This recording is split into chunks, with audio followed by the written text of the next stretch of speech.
I became what I am today at the age of 12. I remember the precise moment, crouching behind a crumbling wall, peeking into a deserted alley. Looking back, I realize I've been peeking into that alley for the last 26 years. One day last summer, my friend, Rahim Khan, called from Pakistan. Standing in the kitchen, I knew it wasn't just Rahim Khan on the line. It was my past of unatoned sins. After I hung up, I went for a walk in Golden Gate Park. I glanced up and saw a pair of kites, red with long blue tails, soaring in the sky.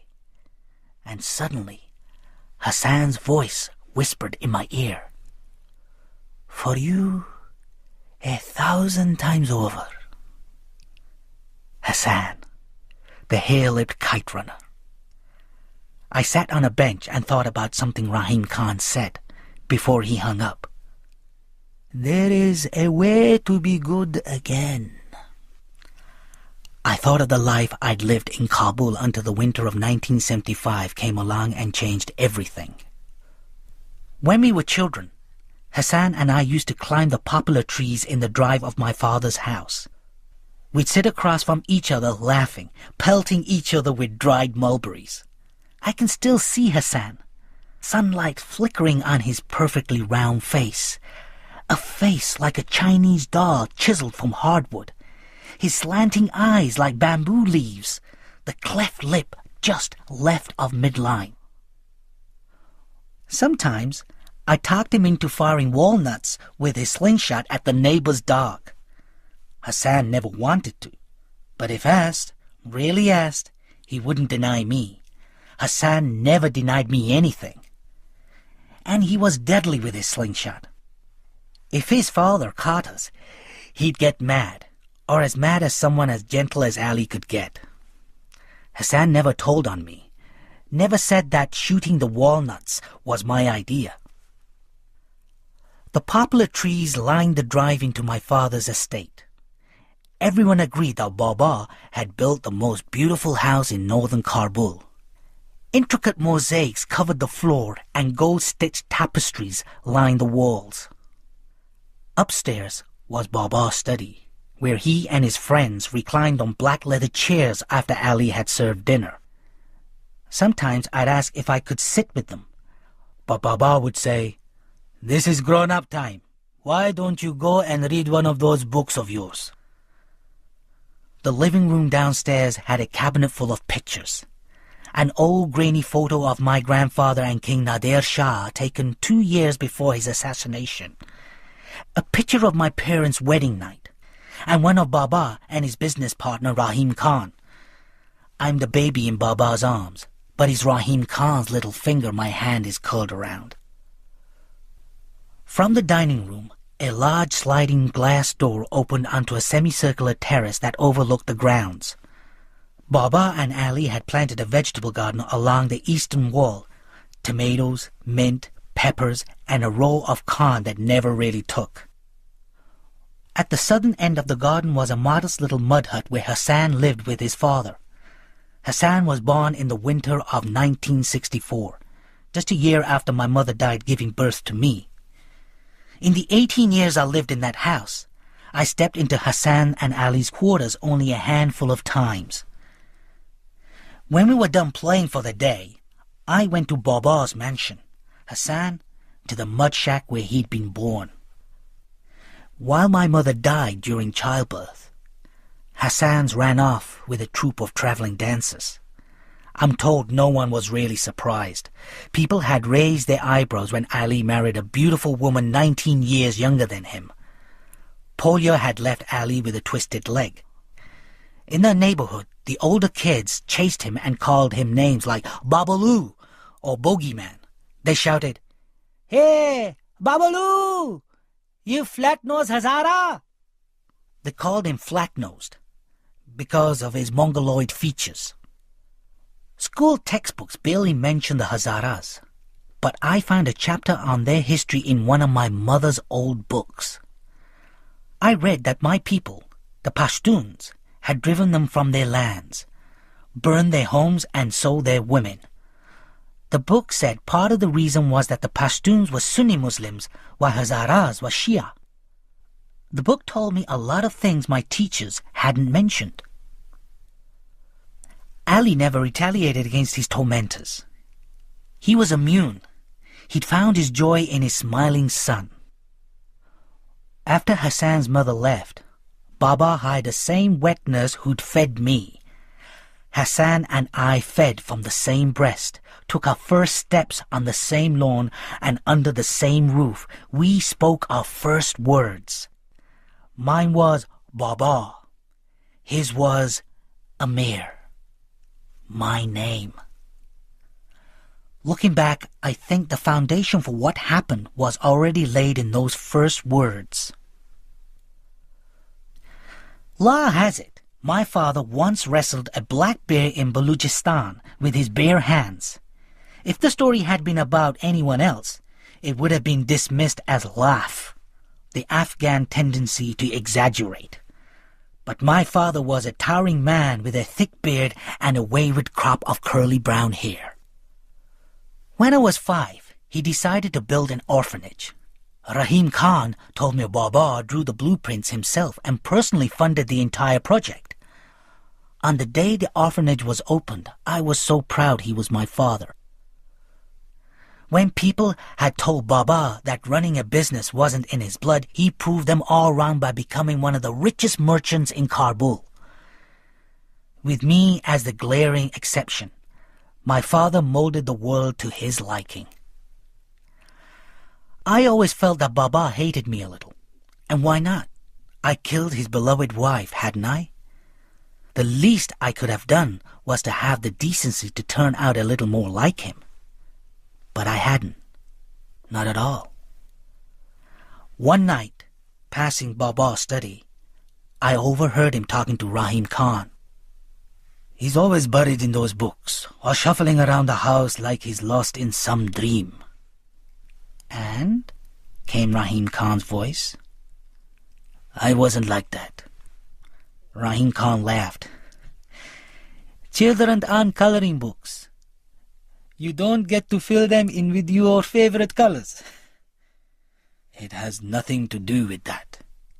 Then what? Sometimes I look out of this window, and I see him playing on the street.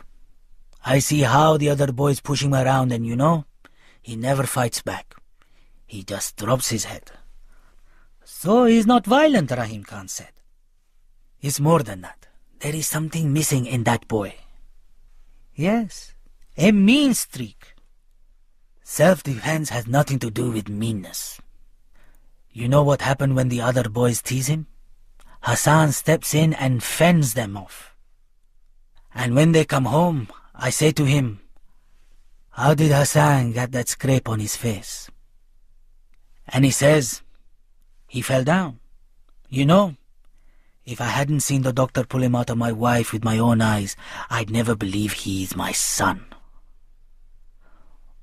The next morning, while he was preparing my breakfast, Hassan asked me if something was wrong. I snapped at him to mind his own business. Rahim Khan had been wrong about the mean streak. The curious thing was, I never thought of Hassan and me as friends. Never mind that to me, the face of Afghanistan is that of a boy with a Chinese doll face perpetually lit by a hair-lipped smile. Because history isn't easy to overcome, neither is religion. In the end, I was a Pashtun, and he was a Hazara. I was Sunni, and he was Shia, and nothing was ever going to change that. During the school year, we had a daily routine. By the time I dragged myself out of bed, Hassan had already prayed the morning namaz with Ali and prepared my breakfast. While I ate and complained about homework, Hassan made my bed, ironed my outfit for the day, packed my books and pencils. Then Baba and I drove off in his black Ford Mustang, and Hassan stayed at home and helped Ali with the day's chores. After school, Hassan and I usually met up, grabbed a book, and trotted up the hill just north of the house. There was an abandoned cemetery at the top with a pomegranate tree near the entrance.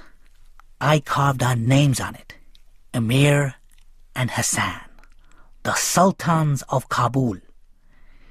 We climbed into his branches, then I would read to Hassan. That Hassan would grow up illiterate like Ali had been decided the day he had been born.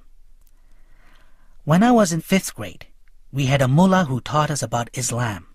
He explained the virtues of zakat and the duty of hajj, and told us the intricacies of performing the 5 daily namaz prayers. He told us one day that Islam considered drinking a terrible sin.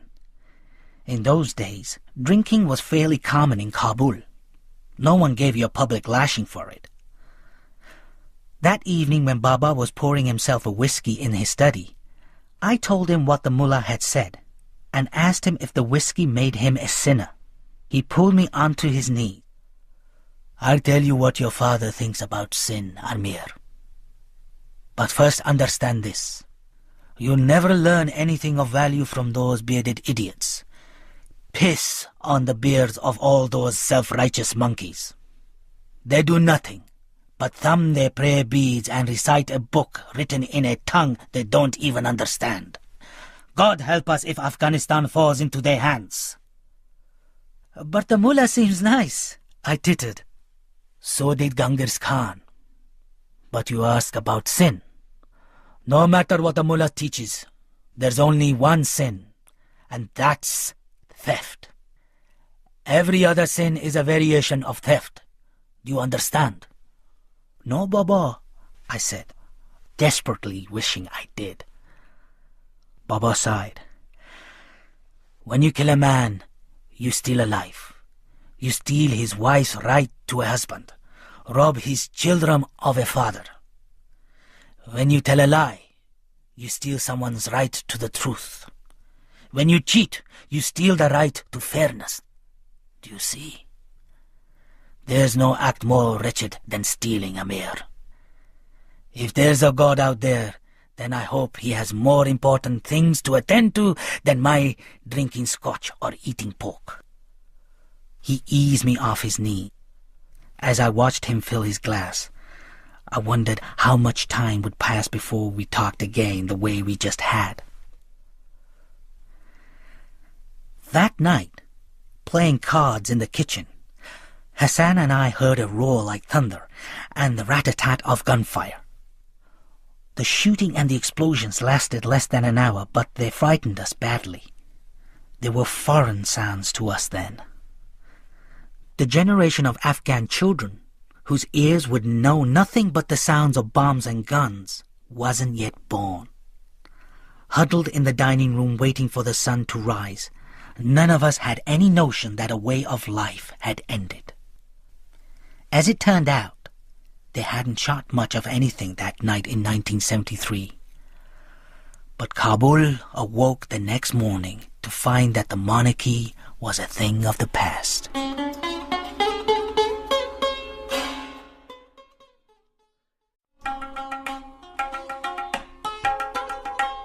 The morning after the coup, Hassan and I were on our way up our hill when a rock struck Hassan in the back.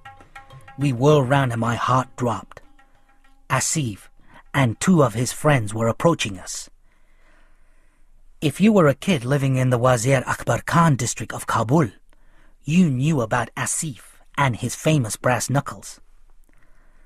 And of all the neighborhood boys who taunted Hassan's father, Asif was the most relentless. "Hey you, flat-nosed babaloo, you slant-eyed donkey." Now he was walking towards us, hands on his hips, a ghastly grin on his lips. Not for the first time, it occurred to me that Asif might not be entirely sane. "Have you heard the news, boys? The king is gone. Long live the president. My father knows Dawood Khan. Did you know that, Amir? And I have a vision I'm going to share with our new president. Do you know what it is?"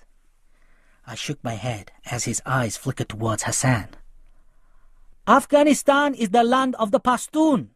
We are the true Afghan, not this flat nose here. His people pollute our homeland.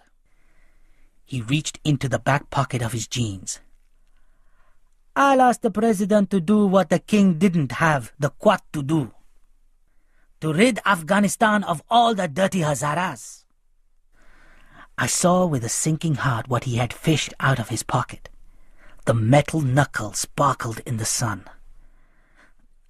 Just let us go, Asif, I said, hating the way my voice trembled. We're not bothering you. Ah, you're bothering me, Amir. In fact, you bother me more than this Hazara. If idiots like you and your father didn't take these people in, we'd be rid of them by now. You're a disgrace to Afghanistan. As I looked into Asif's crazy eyes, he raised his fist. Out of the corner of my eye, I saw a flurry of movement. Hassan bent down and stood up quickly. Asif's eyes widened with surprise. I turned to see Hassan pointing his slingshot directly at Asif's face. In the cup was a stone the size of a walnut. Asif gritted his teeth. Put it down, you motherless Hazara. Hassan's hand trembled. Please leave us alone, Aha. Asif smiled. Maybe you didn't notice. There are 3 of us, and 2 of you. Hassan shifted nervously. But I am the one holding the slingshot. If you make a move, they'll have to change your nickname from Asif the Air Eater to One-Eyed Asif. Asif searched Hassan's face intently. Whatever he found must have convinced him because he lowered his fist. You should know something about me, Hazara. I'm a very patient person. Someday I'll make you face me one-on-one. When he'd gone, I watched Hassan trying to tuck the slingshot in his waist. His mouth was curled into something that was supposed to be a reassuring smile. But it took his trembling hands 5 tries to tie the string of his trousers. Early the following winter, Hassan and I were playing in the yard when Ali called us in from the snow. It was Hassan's birthday. Baba never missed it. As we walked into his study, I looked for the gift-wrapped box, but there was just Baba and Ali and an Indian fellow who looked like a maths teacher. Baba smiled at Hassan. This is Dr. Kumar. He's a plastic surgeon from New Delhi. Hassan looked from Dr. Kumar to Baba to Ali. His hand touched his upper lip. It's an unusual present, I know, Baba said. I'm probably not what you had in mind, but this present will last you forever. I wished I too had some kind of scar that would beget Baba's sympathy. It wasn't fair. Hassan hadn't done anything to earn Baba's affections. The surgery went well. We were all a little shocked when they first removed the bandages, but we kept our smiles on, just as Dr. Kumar had instructed. Baba handed Hassan a mirror, and he took a long, thoughtful look into it. Then he whispered, Tashakur. Thank you. When his lips twisted, in spite of the swelling, I knew just what he was doing. He was smiling. Soon the wound healed, and there was just a pink jagged line running up from his lip. By the following winter, it was only a faint scar, which was ironic, because that was the winter that Hassan stopped smiling. Winter was every kid's favorite season in Kabul. The schools were closed, and Hassan and I spent months playing cards by the stove, building snowmen, and of course, flying kites, and running them. I loved winter even more because as the trees froze, the chill between Baba and me thawed a little. And the reason for that was the kites. Every district in Kabul held a kite fighting tournament. And if you were a boy living in Kabul, the day of the tournament was the highlight of the season. Hassan and I spent hours making our own string, or tar. We'd feed up to 500 feet of it through a mixture of ground glass and glue, and then wind it round a wooden spool. By the time the snow melted, every boy in Kabul bore telltale horizontal gashes on his fingers from a winter of fighting kites. The kite fighting tournament started early in the morning and didn't end until only the winning kite flew in the sky. The streets were filled with kite fighters, jerking and tugging on their lines, squinting up to the sky trying to gain position to cut the opponent's line. Every kite fighter had an assistant. In my case, Hassan. The rules were simple. Fly your kite, cut the opponent's, good luck. The real fun began when a kite was cut. That was where the kite runners came in. The kids who chased the wind-blown kite until it came spiraling down in a field or dropping on someone's rooftop. For the kite runners, the most coveted prize was the last remaining kite of a winter tournament. It was a trophy of honor, something to be displayed on a mantelpiece for guests to admire. Over the years, I'd seen a lot of guys run kites, but Hassan was by far the greatest. It was downright eerie the way he always got to the spot the kite would land before the kite did, as if he had some sort of inner compass. Once, when a crowd of runners set off in one direction, he ran round a corner the opposite way from the way that the kite was drifting. "We're losing it!" I cried. "Trust me," he called, his head down as he bolted along, not even looking at the sky. We ended up on a rutted dirt road. Hassan sat cross-legged at the foot of a tree eating a fistful of dried mulberries. "What are we doing?" I panted. "Sit with me, Amir Aha. It's coming." "How could you know?" "Would I ever lie to you, Amir?" "I don't know. Would you?" Hassan looked in my eyes. "I'd rather eat dirt." To this day, I find it hard to gaze directly at people like Hassan, people who mean everything they say. Then I looked up and saw the kite plummeting towards us, heard shouts, saw a melee of kite runners, but they were wasting their time. Hassan stood with his arms wide open, waiting. And may God strike me blind if the kite didn't just drop into his outstretched arms. In the winter of 1975, word had it the tournament was going to be the biggest for 25 years. A few nights before, Baba and I were sipping tea in his study when he said casually, "I think maybe you'll win this year. What do you think?" I didn't know what to think. I was a good kite fighter. A few times I'd even come close to winning. But coming close was nothing. Baba hadn't come close. He'd won. He was used to winning at everything he set his mind to. However, his comment planted a seed in my head. I would win the tournament, and I was going to run that last kite and bring it home to Baba. Show him once and for all that his son was worthy. The morning of the competition, the streets glistened with fresh snow and the sky was a blameless blue. When Hassan and I stepped through the wrought iron gates, I turned to our rooftop and saw Baba and Rahim Khan sitting on a bench sipping tea. Suddenly, I wanted to go home. Why was I putting myself through this? "I'm not sure I want to fly a kite today." Hassan looked at me. "But it is a beautiful day." He licked his finger, held it to test the wind and smiled. "Let's fly." He lifted our kite and ran.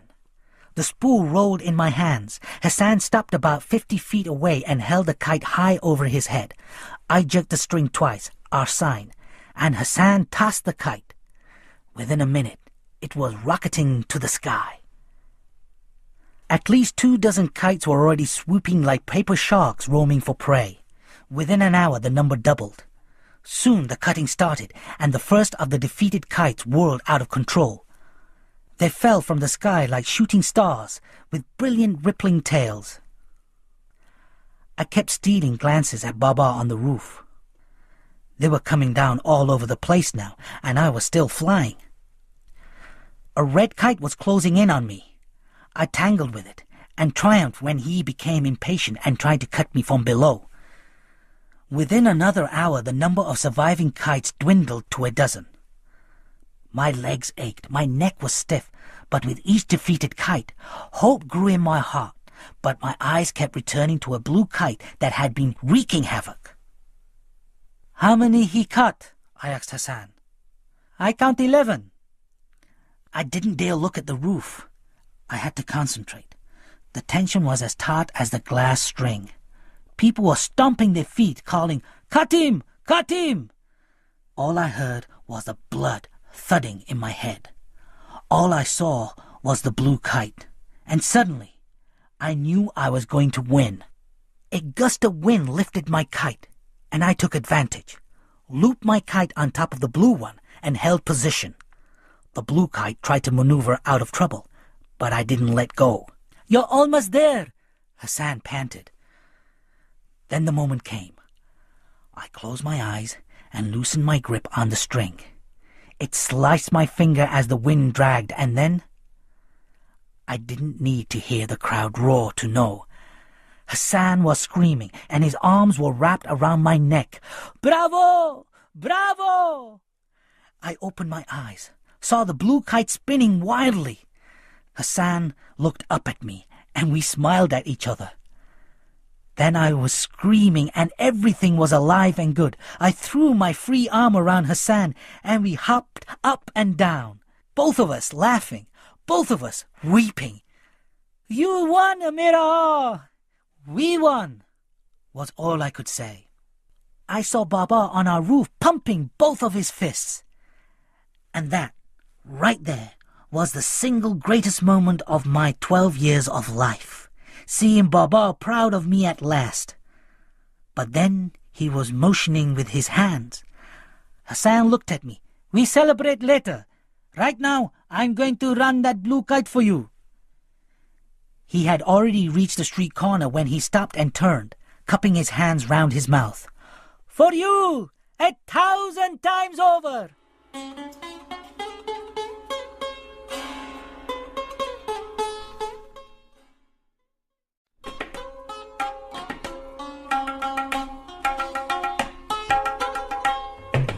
I picked my way through the dwindling crowd in the bazaar, but there was no sign of Hassan.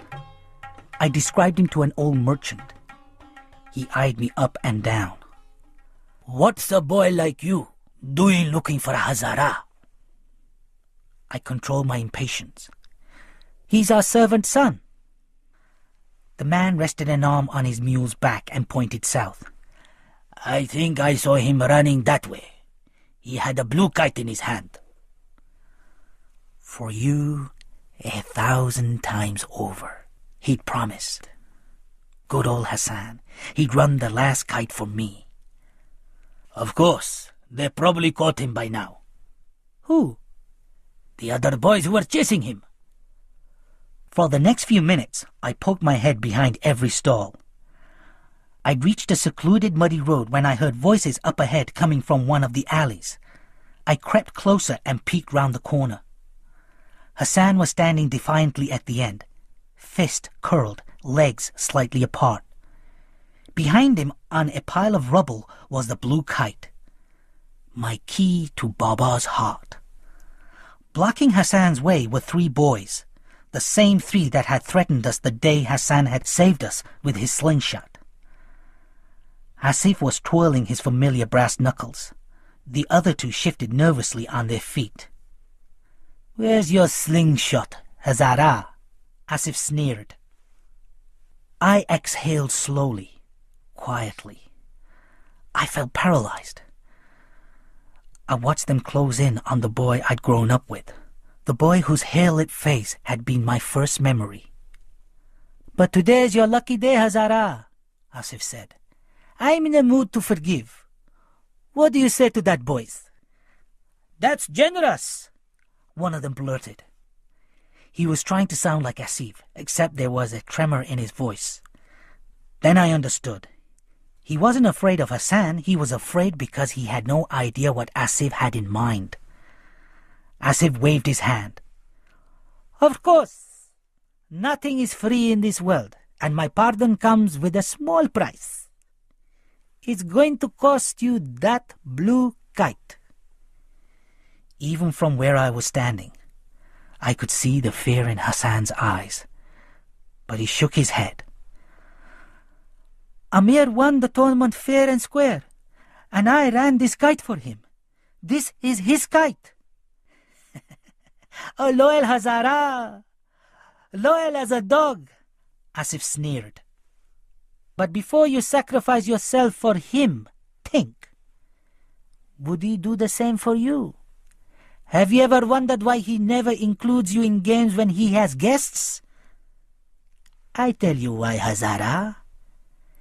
Because to him, you're nothing but an ugly pet.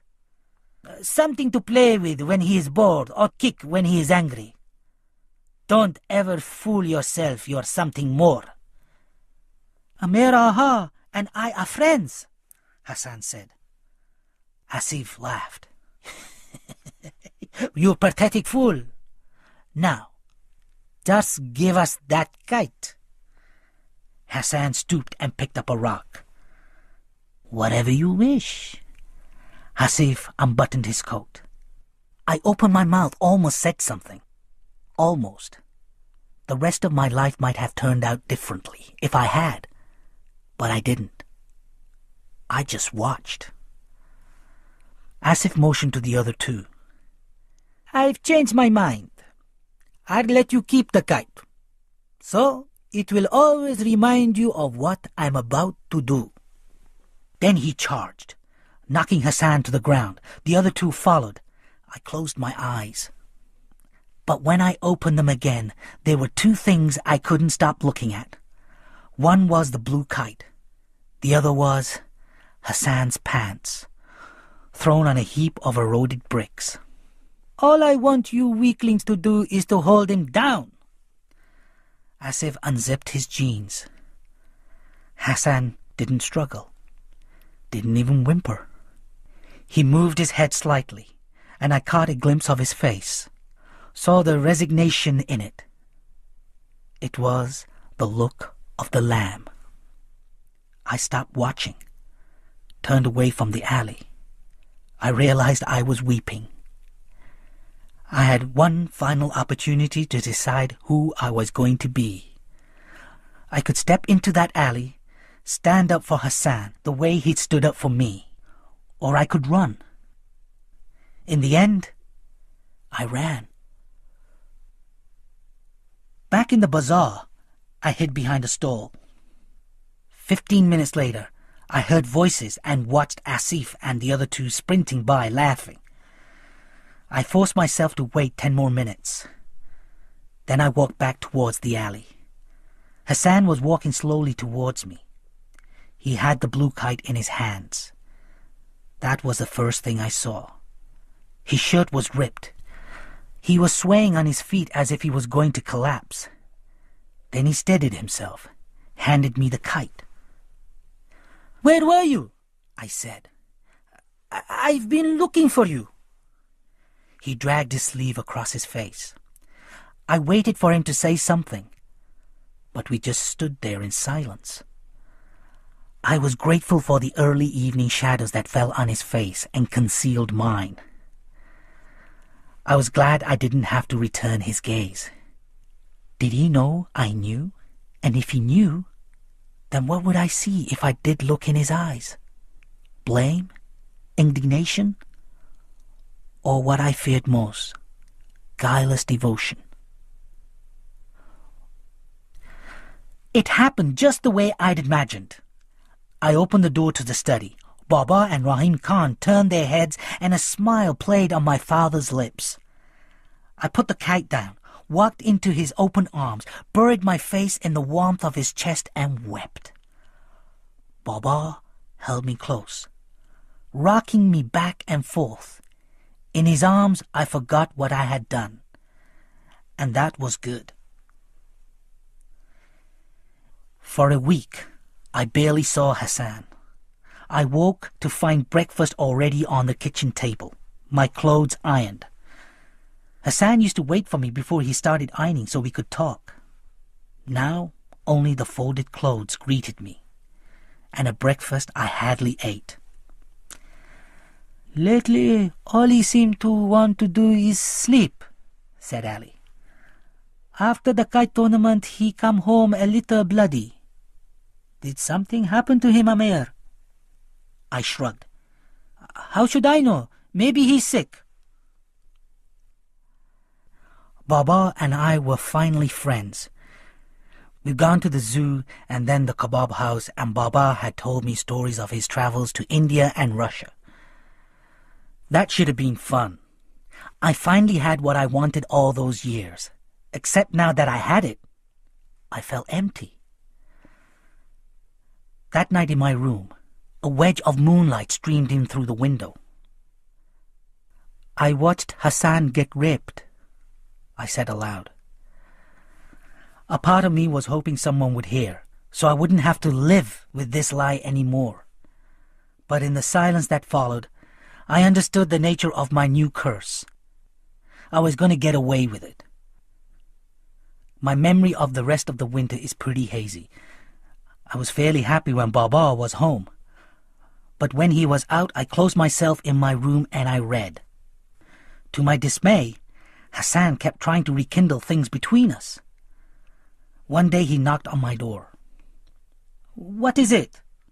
"I'm going to the baker," he said from the other side. "I wondered if you want to come along." I think I'll just read," I said, rubbing my temples. Lately, every time Hassan was around, I was getting a headache. "It's a sunny day." "I can see that." "Might be fun to go for a walk." "You go." Something thumped against the door, maybe his forehead.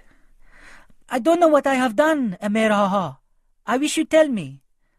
"You haven't done anything, Hassan. Just go." "You can tell me. I stopped doing it." I snapped. "I want you to stop harassing me. I want you to go away." I wished he'd break the door open and tell me off. It would have made things easier, but he didn't. When I opened the door a minute later, he wasn't there. I fell on my bed, buried my head under the pillow, and cried. Hassan milled about the periphery of my life after that. But even when he wasn't around, he was.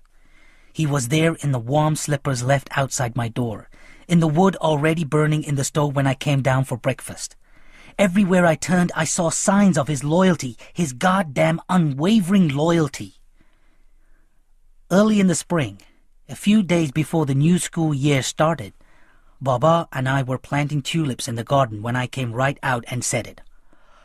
"Baba, have you ever thought about getting new servants?" He buried his trowel in the dirt. "What did you say?" I was just wondering, that's all." "Why would I ever want to do that?" "It was just a question." I was already sorry I'd spoken. "Is this about you and Hassan? I know there is something going on between you, but whatever it is, you have to deal with it." He picked up his trowel. "I grew up with Ali. My father took him in. He loved Ali like his own son. 40 years Ali's been with my family, and you think I'm just going to throw him out?" He shook his head. "You bring me shame, Amir. Hassan's not going anywhere. Do you understand?" I picked up a fistful of soil and let it pour between my fingers. I said, "Do you understand? Hassan stays right here with us, where he belongs. This is his home, and we're his family. Don't you ever ask me that question again." One sluggish, hazy afternoon early that summer, I asked Hassan to go up the hill with me. Told him I wanted to read him a new story I'd written. He was hanging clothes to dry, and I saw his eagerness in the hurried way he finished the job. We climbed the hill, making small talk, and at the top we sat under the shade of our pomegranate tree. I put the story on the ground, then picked up an overripe pomegranate and stood up. "What would you do if I hit you with this?" Hassan's smile wilted. Next to him, the pages of the story I'd promised to read fluttered in the breeze. I hurled a pomegranate at him.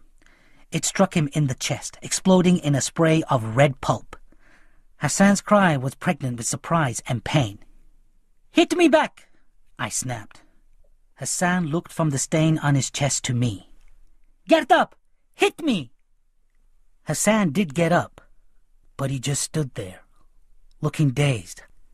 I hit him with another pomegranate, on the shoulder this time. "Hit me back!" I wanted him to give me the punishment I craved, so maybe I'd finally sleep at night. Maybe then things could return to how they used to be between us. But Hassan did nothing as I pelted him again and again. I don't know how many times I hit him. All I know is that when I finally stopped, exhausted and panting, Hassan did pick up a pomegranate. He walked towards me, opened it, and crushed it on his own forehead. "There," he croaked. "Are you satisfied?" Then he turned and started down the hill.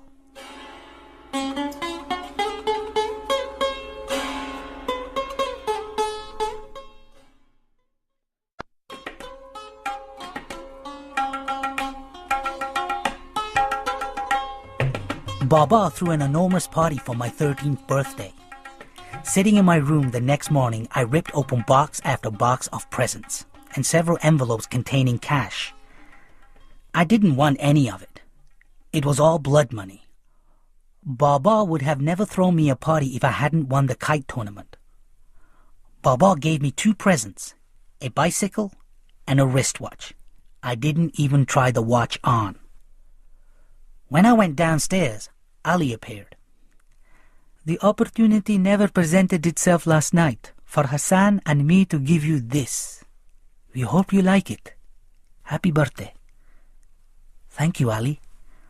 I opened the parcel and found a brand new hardback copy of the Shahnameh, the book Hassan most loved me to read him.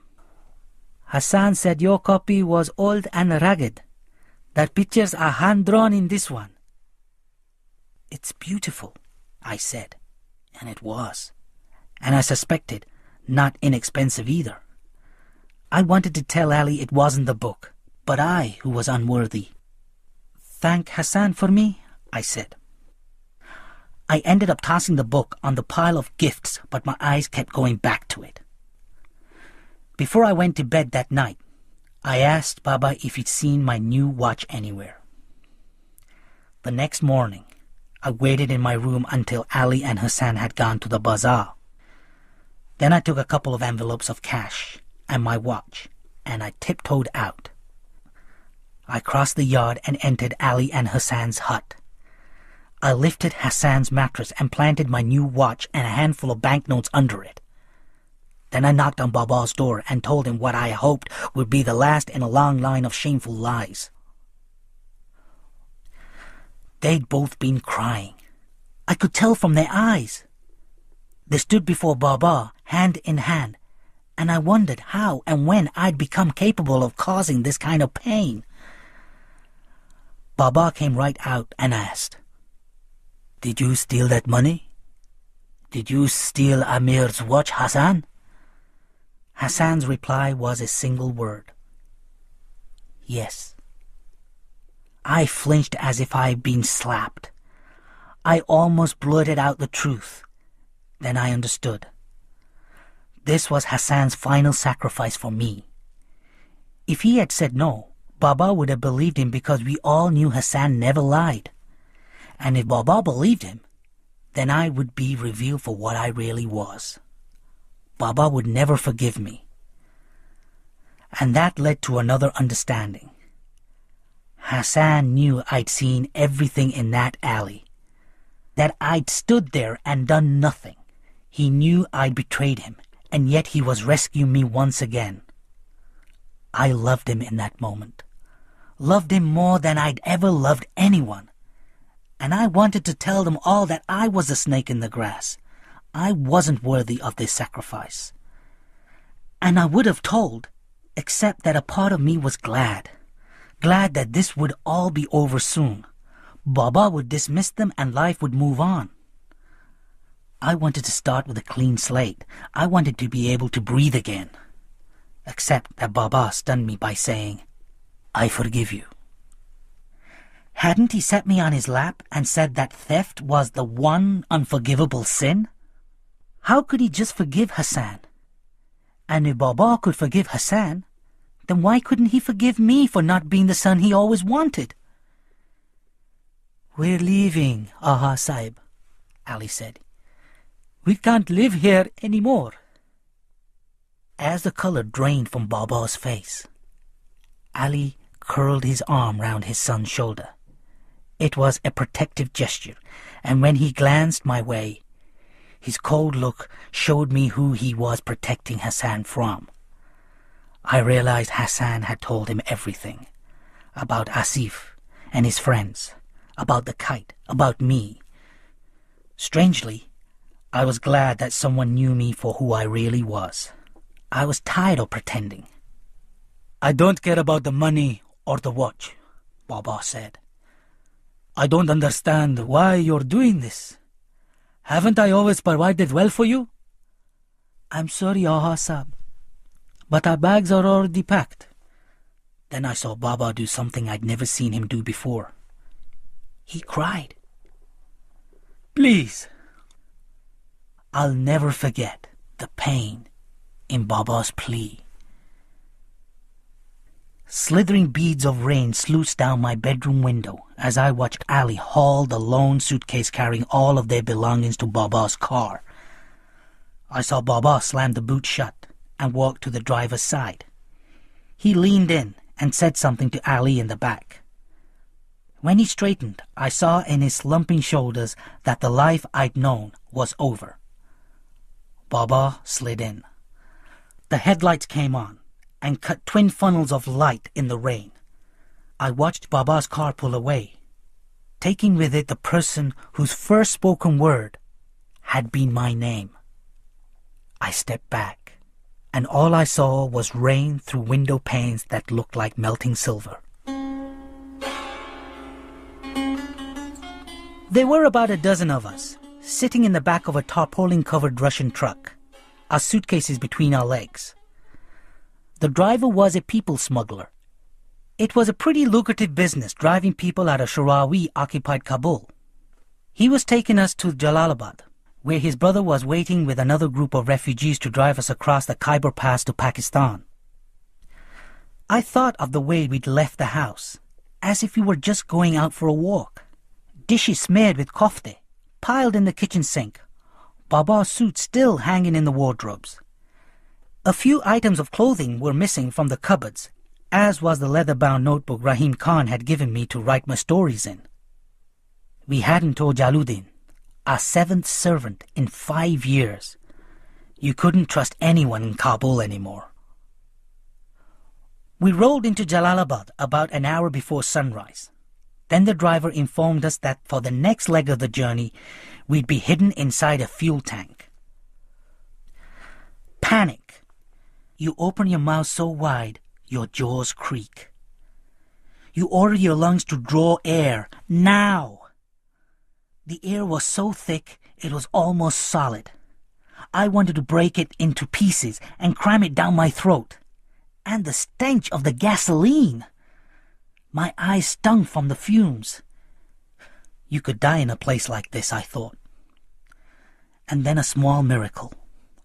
Baba tugged at my sleeve, and something glowed green in the pitch black. Baba's wristwatch. I kept my eyes glued to the fluorescent green hands as the truck bounced from side to side and heads banged against metal. "Think of something good," Baba said in my ear. I let my mind wander. Hassan and I stand, ankle-deep in grass. Our eyes turned up to the kite in the sky. I'm tugging on the line. Hassan lets the spool roll. The kite spins, dips, steadies. Our twin shadows dance on the rippling grass. The rest of the journey is a haze, until the blinding light of the early morning as I climbed out of the fuel tank. "We're in Pakistan, Amir," Baba said. My eyes turned to our suitcases. They made me sad. After everything Baba had dreamed, planned, fought for, this was a summation of his life. 1 disappointing son and 2 suitcases. Baba loved the idea of America. It was living in America that gave him an ulcer. I remember the two of us walking through the park a few streets from our apartment. Baba enlightened me with his politics. He loathed Jimmy Carter, whom he called Big Tooth Cretin. In 1980, when the U.S. announced it would boycott the Olympic Games in Moscow, he exclaimed, "Brezhnev is massacring Afghans, and all that peanut eater can say is, 'I won't come swim in your pool.'" What America needed, he said, was a man to be reckoned with. And that someone came in the form of Ronald Reagan. Most of our neighbors in Fremont were bus drivers, gas station attendants, and unwed mothers collecting welfare. Baba was the lone Republican. The Bay Area smog stung his eyes, and the traffic noise gave him headaches. The fruit was never sweet enough, the water never clean enough. He missed the sugarcane fields, missed people milling in and out of his house, missed walking down the bustling aisles of the bazaar and greeting people who knew him and his father, knew his grandfather. For me, America was a place to bury my memories. For Baba, a place to mourn his. "Maybe we should go back to Peshawar," I said. We'd spent 6 months there waiting for our visas. "You were happier there, Baba." "Peshawar was good for me. Not good for you." I reached across the table and put my hand on his. My student hand, clean and soft, on his laborer's hand, grubby and calloused. I thought of the train sets and bikes he'd bought me in Kabul. Now America. One last gift for Amir. Just 1 month after we arrived, Baba found a job as an assistant at a gas station. He was determined not to live on welfare. 6 days a week he pulled 12-hour shifts pumping gas, changing oil, and washing windshields. In the summer of 1983, I graduated from high school. At 20, I was by far the oldest senior tossing his motorboard on the football field. I remember losing Baba in the crowd. He was wearing his only suit, the same brown suit he wore to Afghan weddings and funerals, and the red tie I'd bought for his 50th birthday that year. When I found him, he motioned for me to wear my motorboard and took a picture. I smiled for him. In a way, this was his day, more than mine. He curled his arm round my neck and gave my forehead a single kiss. "I am Muftakir, Amir," he said. Proud. I liked being on the receiving end of that look. We went to a kabob house and then a bar across the street. He treated everyone to drinks. Baba always knew how to start a party. When we left, everyone was sad to see him go. Kabul, Peshawar, California, same old Baba, I thought, smiling. I drove home in his old Buick.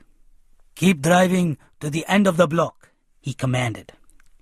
He had me park at the south end of the street and handed me a set of keys. "There," he pointed to the car in front of us. "It needs painting, and I'll have one of those guys at the garage put in new shocks. But it runs." I took the keys, stunned. "You'll need it to go to college," he said. My eyes filled with tears. "Thank you, Baba." He smiled and leaned back against the headrest. "I wish Hassan had been with us today." A pair of steel hands closed around my windpipe. I rolled down the window, waited for the steel hands to loosen their grip.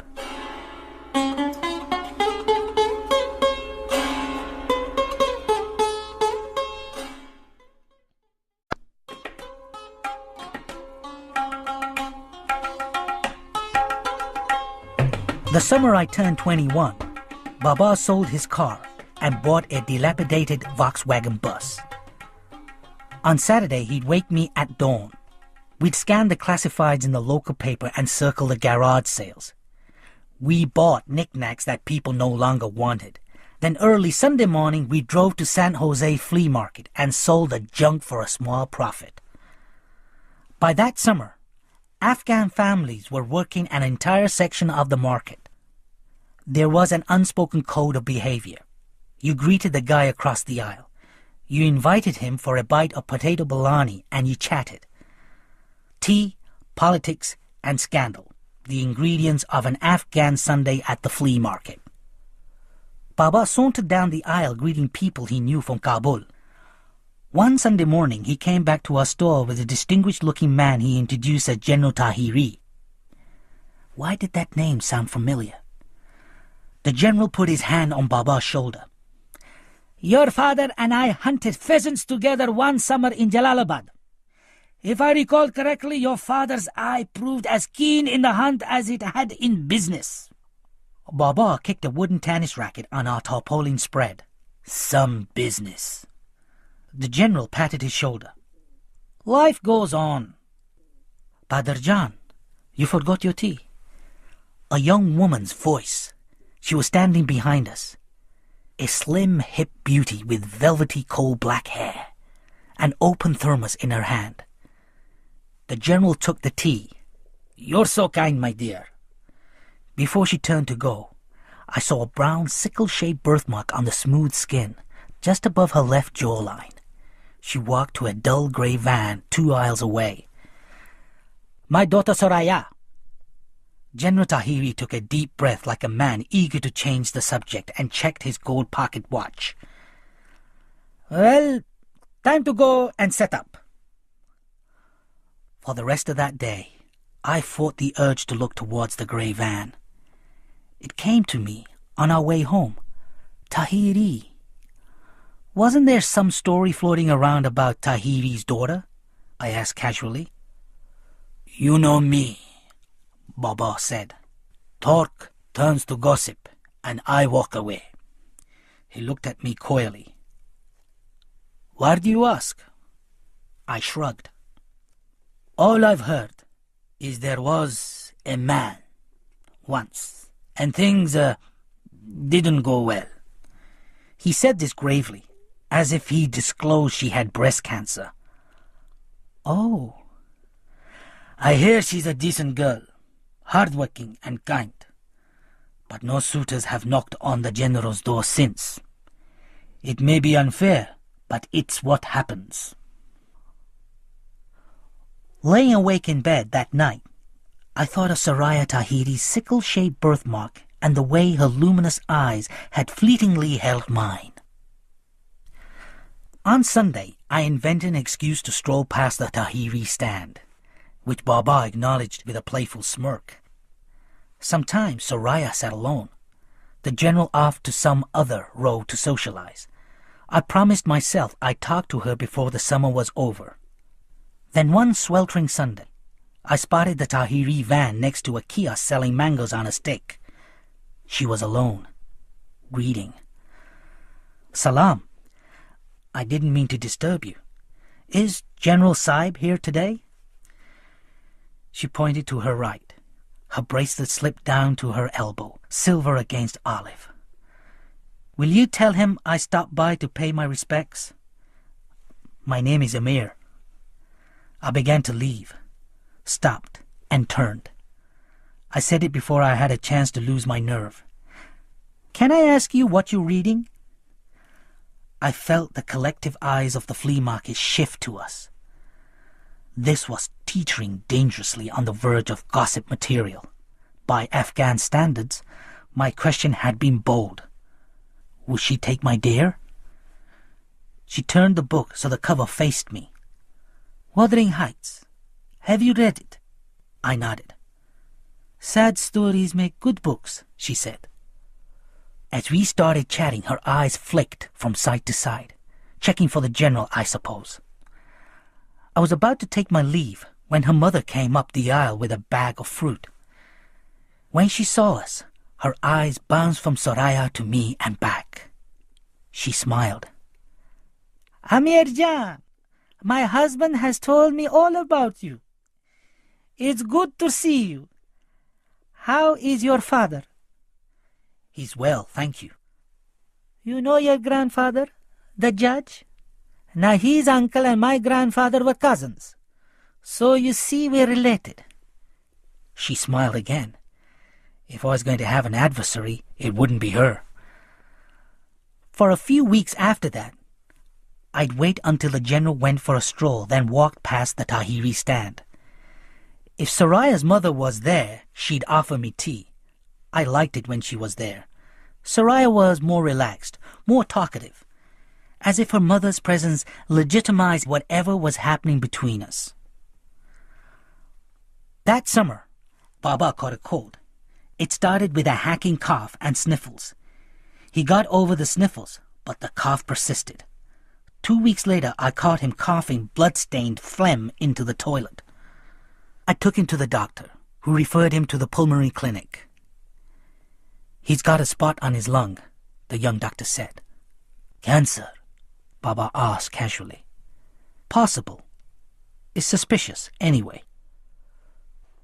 The specialist was a softly spoken Iranian. He told us he'd have to perform a bronchoscopy to get a piece of the lung mass for pathology. As I helped Baba out of the office, I turned over the new word in my mind.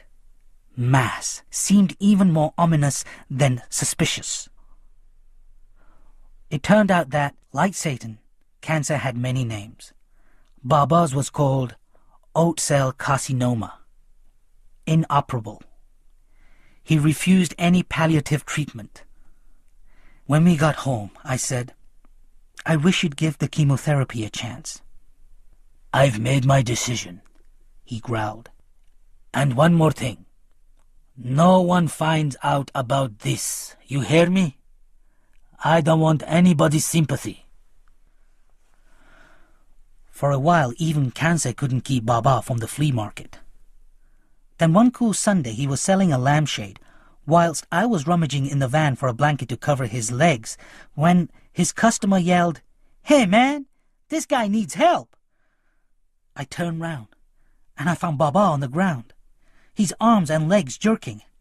A crowd gathered. I heard the word seizure, a voice calling 911. At the hospital, the doctor took me out of the room. The cancer's metastasized. He'll have to take steroids to reduce the swelling in his brain. And I'd recommend palliative radiation. Do you know what that means? I did. I'd become conversant in cancer talk. I spent the night sitting on a chair next to Baba's bed. The next morning, the waiting room was jammed with Afghans. They filed in and paid Baba their respects in hushed tones. Mid-morning, General Tahiri and his wife came. Soraya followed. We glanced at each other, looked away at the same time. The general took Baba's hand. How are you, my friend? Baba motioned to the IV hanging from his arm, smiled thinly. The general smiled back. Do you need anything? Anything at all. Ask me, like you'd ask a brother. As Baba shook his head, I remembered something he'd once said about Pashtuns. We may be hard-headed, and I know we're far too proud, but in the hour of need, believe me, there is no one you'd rather have at your side. The general turned to me. How are you, Amir Jan? The kindness in his eyes caused a lump in my throat. I bolted from the room, and my eyes filled with tears. Soraya followed. I'm so sorry, Amir. We all knew something was wrong, but we had no idea it was this. I blotted my eyes with my sleeve. He didn't want anyone to know. She put a hand on mine. Our first touch. They discharged Baba 2 days later. That night he lay on the couch under a wool blanket.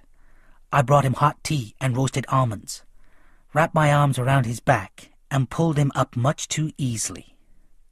Can I do anything else for you, Baba? Nah, thank you. I sat beside him. Then I wonder if you'll do something for me, if you're not too exhausted. What? I want you to ask General Tahiri for his daughter's hand. Baba's dry lips stretched into a smile. Are you sure? More sure than I've ever been about anything. The next morning, I stopped outside the Tahiri's flat. As I drove away, Baba was in the rearview mirror, hobbling up the drive for one last fatherly duty. As instructed, I went home and waited. The phone rang just before noon. The general accepted. I sat down, my hand shaking. He did? Yes, but Saraya wants to talk to you first. There was a click, and then Saraya's voice. Amir? I was smiling. I'm so happy I don't know what to say. I'm happy too, but listen. There's something you need to know. I don't want us to start with secrets, and I'd rather you hear it from me. If it'll make you feel better, but it won't change anything. There was a pause at the other end. When we lived in Virginia, I ran away with an Afghan man. I was 18, rebellious, stupid, and he was into drugs. We lived together for almost a month. My father eventually found us and made me come home. I was hysterical. I said I hated him. When I got back, I saw my mother had had a stroke. The right side of her face was paralyzed. I felt so guilty. She didn't deserve that. My father moved her to California shortly after. There was a silence. How are you and your father now? We've always had our differences, but I am grateful he came for me. I really believe he saved me. Does what I told you bother you? A little. I owed her the truth. But I'd pondered this a lot in the weeks before I asked Baba to go to her parents. And in the end, the question that always came back to me was this. How could I, of all people, chastise someone for their past? Does it bother you enough to change your mind? No, Saraya, not even close. She broke into tears. I envied her. Her secret was out, dealt with. I opened my mouth and almost told her how I betrayed Hassan, driven him out, destroyed a 40-year relationship between Baba and Ali. But I didn't. I suspected there were many ways in which Saraya Tahiri was a better person than me. Courage was just one of them.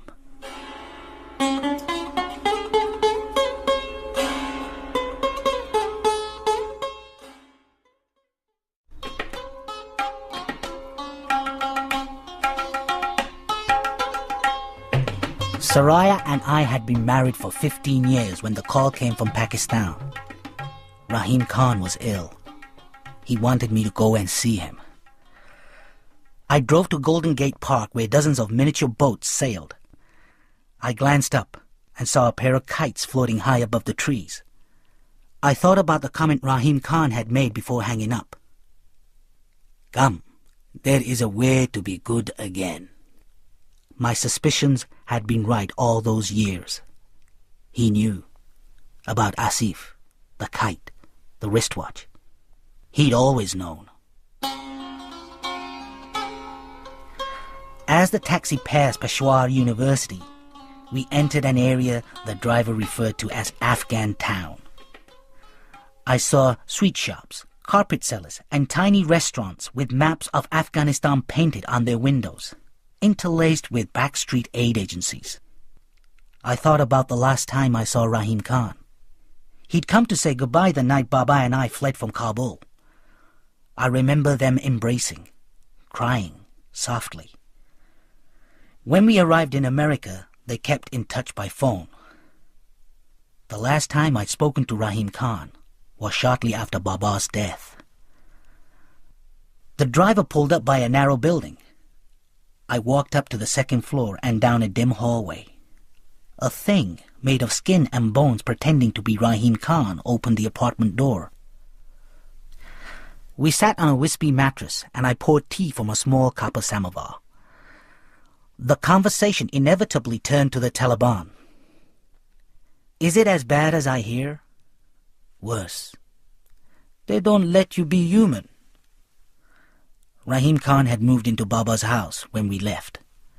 Later, when the Northern Alliance took over, different factions claimed different parts of Kabul. You practically needed a visa to go from one neighborhood to the other, so we just stayed put. People prayed the next rocket wouldn't hit their house.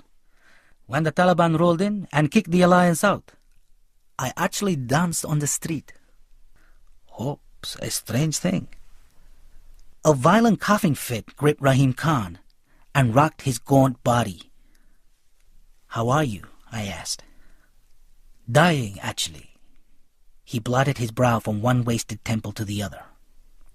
I knew he read the next question on my face. Not long. Let me take you home with me. I can find a good doctor. They're coming up with new treatments all the time. I was rambling and I knew it. But it was better than crying. Rahim Khan chuckled. I see America has infused you with the optimism that made her so great. Look, I'm being pragmatic. I've seen several good doctors, and they're all given the same answer. There is such a thing as God's will. There was another reason I asked you to come. You know, all those years I lived in your father's house, I wasn't alone. Hassan lived there with me. Hassan, the thorny old barbs of guilt bore into me. I thought of writing and telling you, but I wasn't sure you wanted to know. Was I wrong? I don't know. I'm going to ask something of you. But before I do, I want to tell you about Hassan. I didn't want to let your father's house go to rot, Amir Jan. It had meant so much to him. So one day, I drove to the village where Ali and Hassan moved, after Ali dismissed himself from the house. I found Hassan living in the only house in the village that had a walled garden. I had to make him stop kissing my hands when he saw me.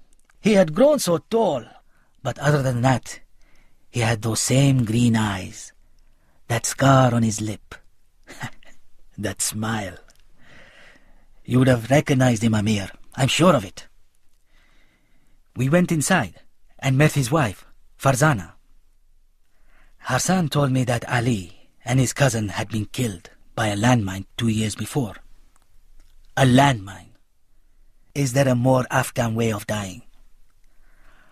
Farzana made us a meal, and I told Hassan about the house and how I couldn't care for it by myself anymore.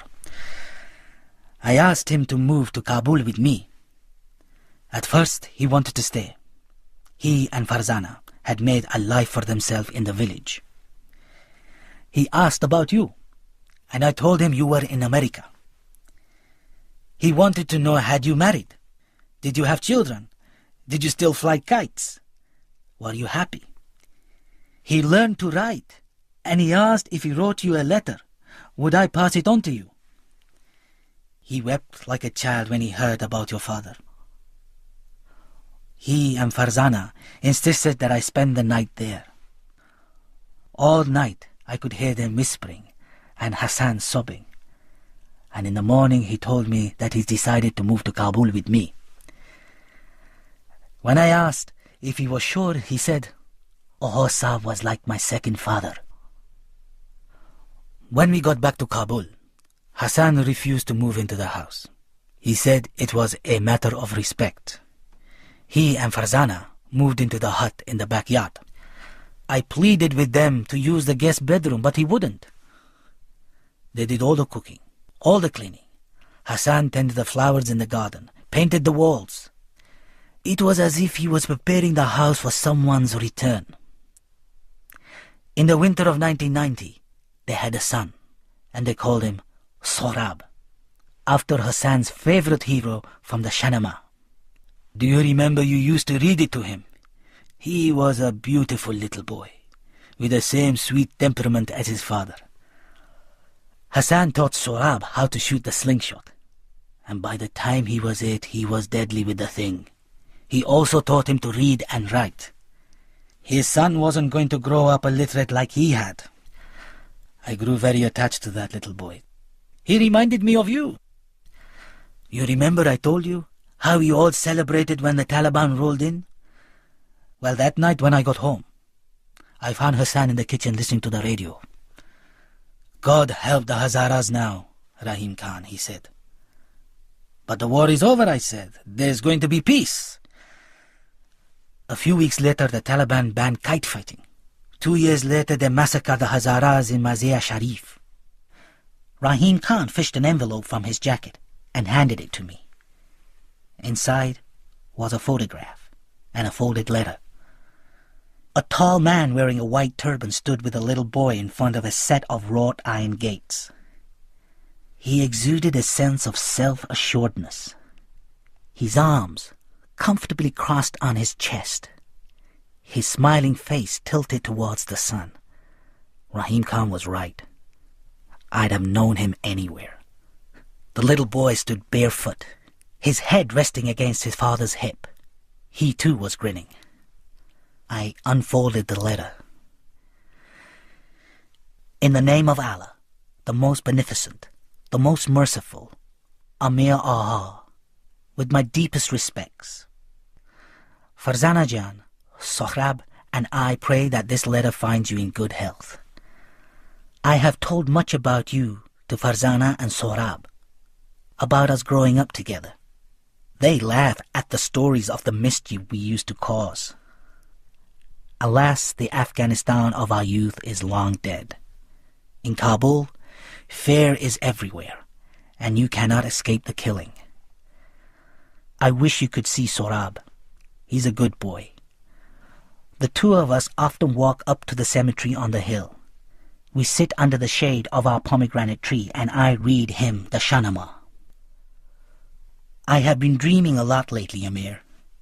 I dream that my son will grow up to be a free person, and that flowers will bloom in the streets of Kabul again, and kites will fly in the sky. And I dream that someday you will return to the land of our childhood. If you do, you'll find a faithful friend waiting for you. May Allah be with you always. Hassan. Rahim Khan said, that letter was written 6 months ago, before I came to Peshawar. A month after I arrived, I got a call. Soon after I'd left Kabul, a rumor spread that a Hazara family was living alone in the big house. A pair of Talib officials came to investigate and interrogate Hassan. When he explained he was looking after the house for me, they accused him of lying and ordered him out. Hassan protested, so they took him out on the street. They made him kneel. They shot him in the back of the head. When Farzana screamed, they shot her too. What did they do with Sohrab? I asked. I heard he's in an orphanage. Rahim Khan paused. I already knew what he was going to say. I want you to bring Sohrab here. I know an American couple, Thomas and Betty Codwell. They run a small charity to help house and feed Afghan children who'd lost their parents. They're good people. They've already told me Sohrab would be welcome. Rahim Khan, I can't go to Kabul. It's too dangerous. I have a wife in America, a home. Sohrab is a gifted little boy. We can give him a new life here, new hope. Why me? I think we both know why it has to be you, don't we? I dropped my eyes. Rahim Khan leant back against the wall. There is something else you should know. Before Ali married Hassan's mother, he was married to a Hazara woman who left him childless after 3 years. Ali was sterile. He had Hassan. No, he didn't. Then who? I think you know who. I felt like a man sliding down a steep cliff. Did Hassan know? Rahim Khan shook his head. You bastards! How could you hide this from me? Suddenly, it all made sense.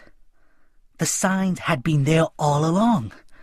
Baba hiring Dr. Kamar to fix Hassan's hair lip, never missing Hassan's birthday, and the day I'd asked if he'd consider getting new servants.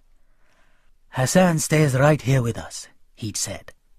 "This is his home, and we're his family." Then I saw Baba on the day of my graduation. I wish Hassan had been with us today. How could he have lied to me all those years? To Hassan?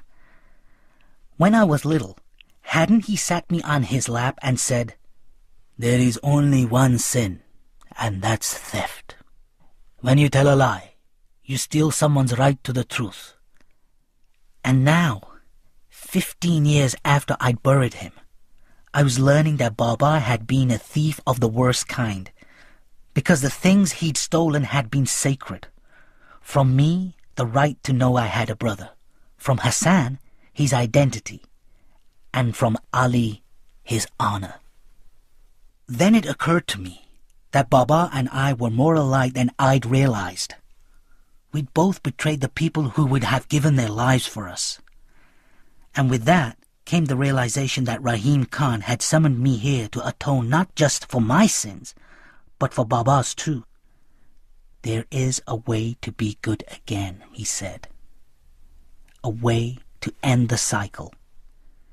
With a little boy, an orphan, Hassan's son, somewhere in Kabul.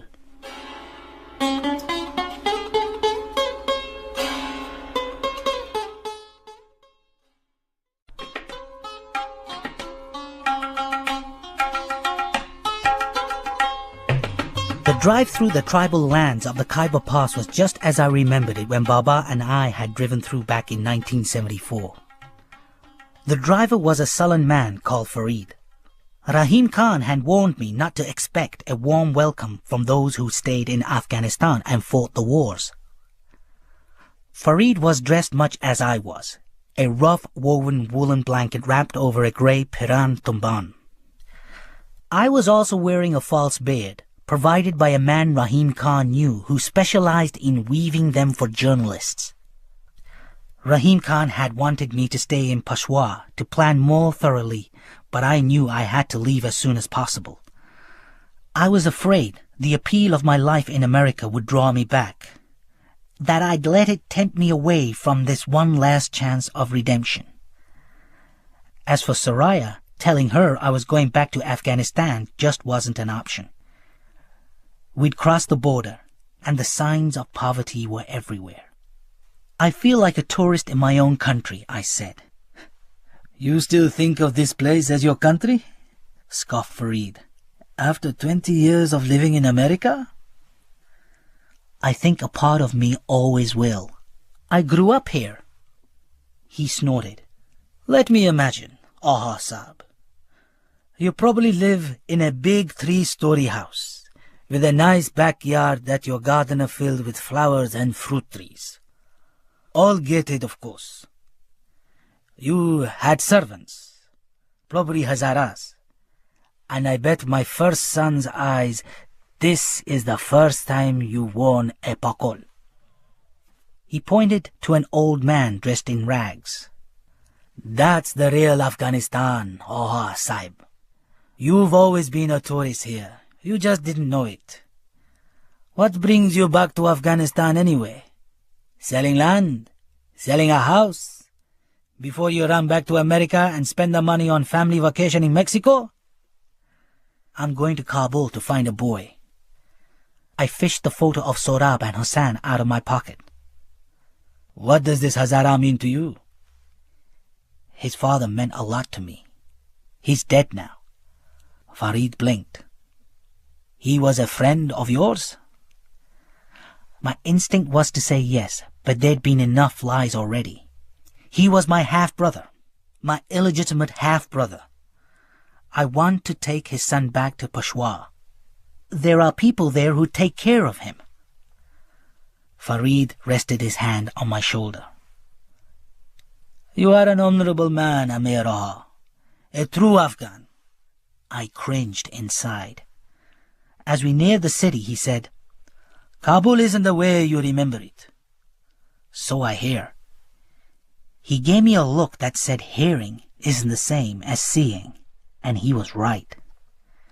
Because when Kabul finally did unroll before us, I was certain, absolutely certain, that he'd taken a wrong turning somewhere. Rubble and beggars everywhere I looked. That was what I saw. I remembered the beggars in the old days, but these were children, some no older than 5 or 6. As I looked at them in their mothers' laps, it slowly dawned on me that the wars had made fathers a rare commodity in Afghanistan. The buildings that hadn't been entirely obliterated to rubble barely stood. "Where are the trees?" I asked. "Snipers used to hide in them." A sadness came over me. Returning to Kabul was like running into an old, forgotten friend and seeing that life hadn't been good to him. "Can you pull over?" I asked. We walked down the street a while. "Remember what the street smelled like in the old days?" Farid smiled. "Lamb kebab. The only people who get to eat lamb now are the Taliban. Speaking of which, Beard Patrol." A truck was approaching us, and that was the first time I saw the Taliban. I'd seen them on TV, in newspapers.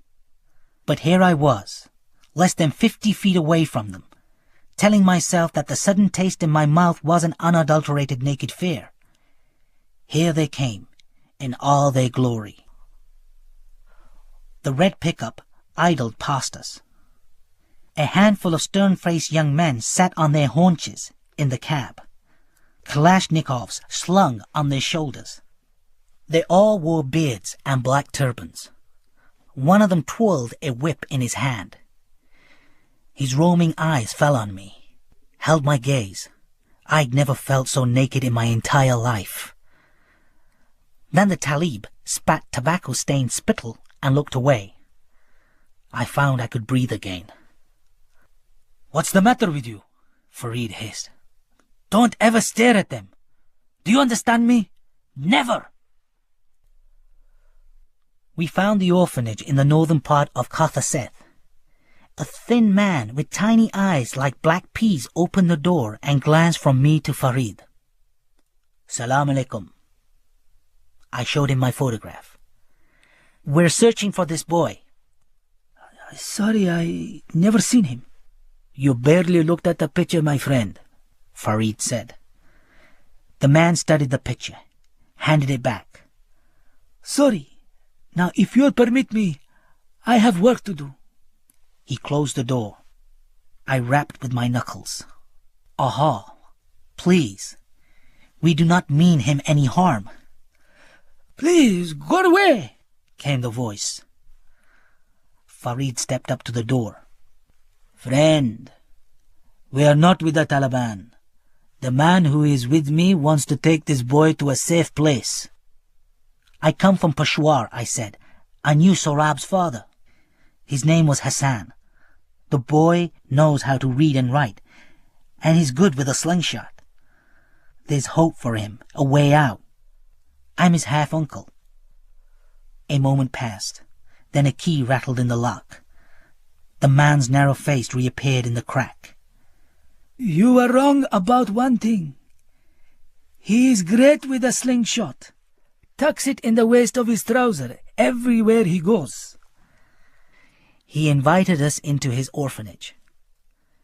"There's very little shelter here. Almost no food, no clothes, no clean water. What I have in ample supply is children who've lost their childhood. But the tragedy is that these are the lucky ones. We are filled beyond capacity, and every day I turn away mothers who bring their children. You say there is hope for Sorab. I pray you don't lie, but you may well be too late." "What do you mean?" I asked. "What I have to tell you is not pleasant, not to mention that it may be very dangerous. There is a Talib official.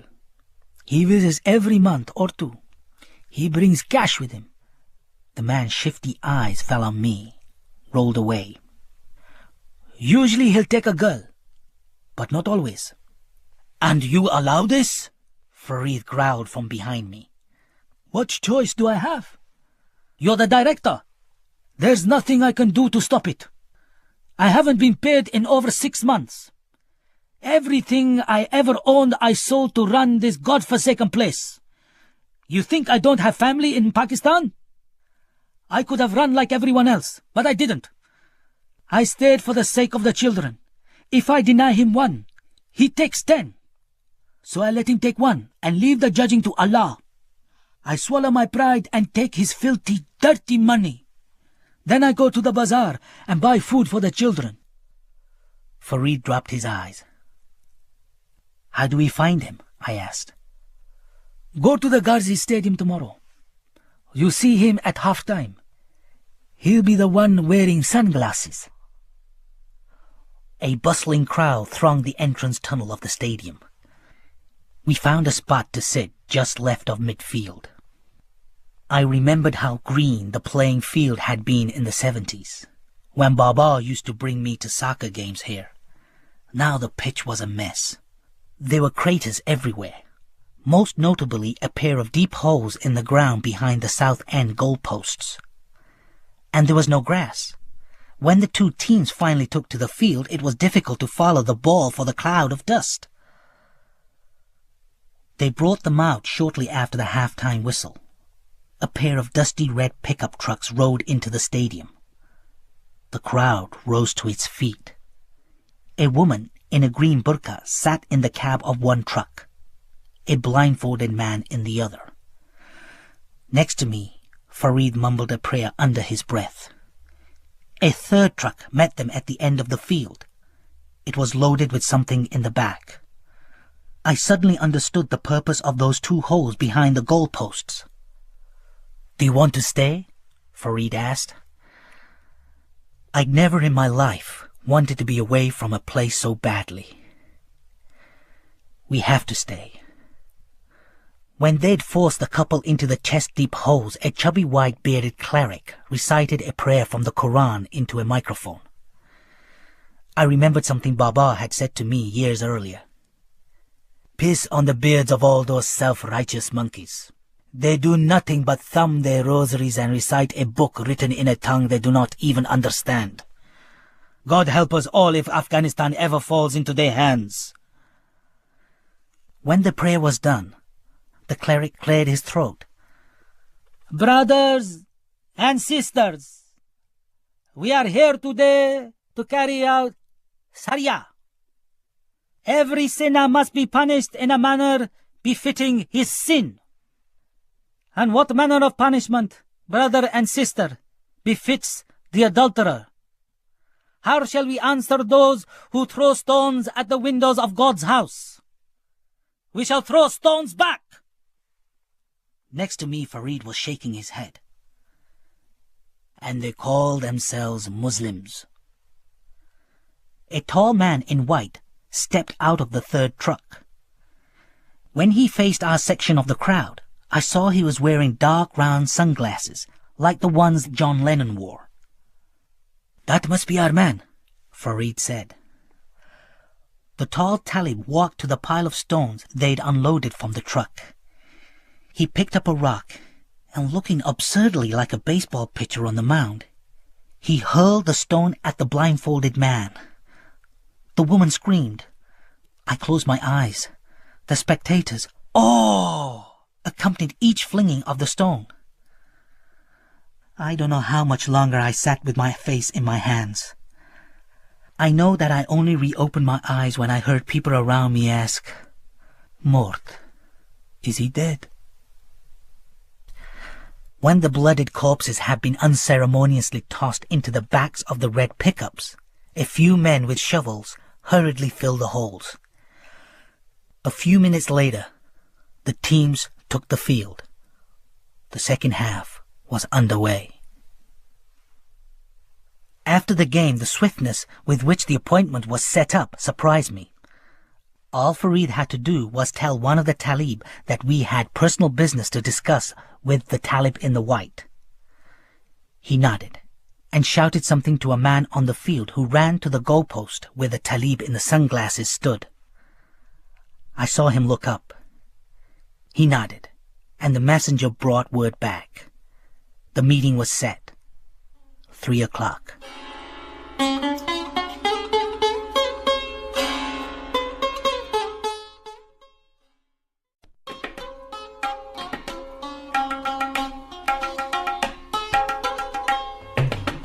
Farid parked the Land Cruiser in the driveway of a big house. "I guess I wait here for you." "Don't worry, I'll be back," I said, not at all sure that I would be. Armed men frisked me and then led me upstairs to a room with twin green sofas and a big screen TV. The older of the men motioned to the sofa with the barrel of his weapon. Then they left. I knew what I'd managed to get myself into was insanity. I was in a holding cell waiting for a man I'd already seen murder 2 people that day. The door opened, and the armed man returned with a tall Talib in white, still wearing his dark John Lennon glasses. He took a seat across from me, and for a long time just sat, watching me, one hand drumming the upholstery.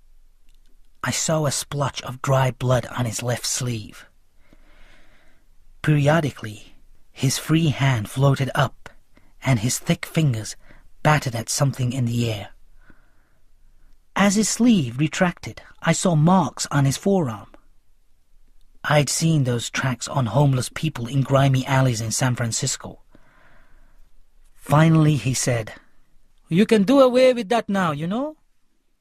He motioned to one of his men, and suddenly my cheeks were stinging as the guard tossed my false beard up and down in his hand. The Talib smiled. "One of the better ones I have seen.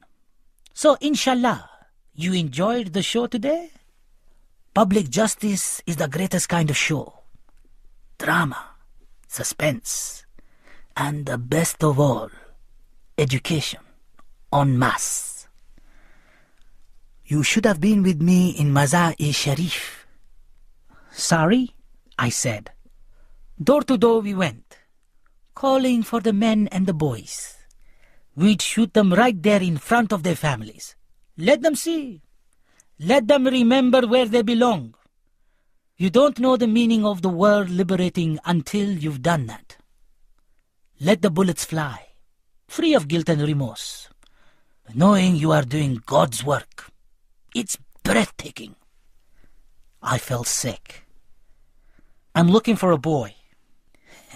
"Isn't everyone?" "I understand he's here with you. His name is Sorab." "Answer me something. Why aren't you here with your Muslim brothers, serving your country? There are those who believe that abandoning your homeland when it needs you most is treason. I could have you shot. Does that frighten you?" "I'm only here for the boy." "Does that frighten you?" "Yes." He leaned back on the sofa. I thought about Soraya. It calmed me. I remembered our wedding day, the 2 of us dancing to an old Afghan song, everyone clapping. The Talib was saying something. "Would you like to see my boy?" "Yes." The guard left the room. I heard him say something in Pashto.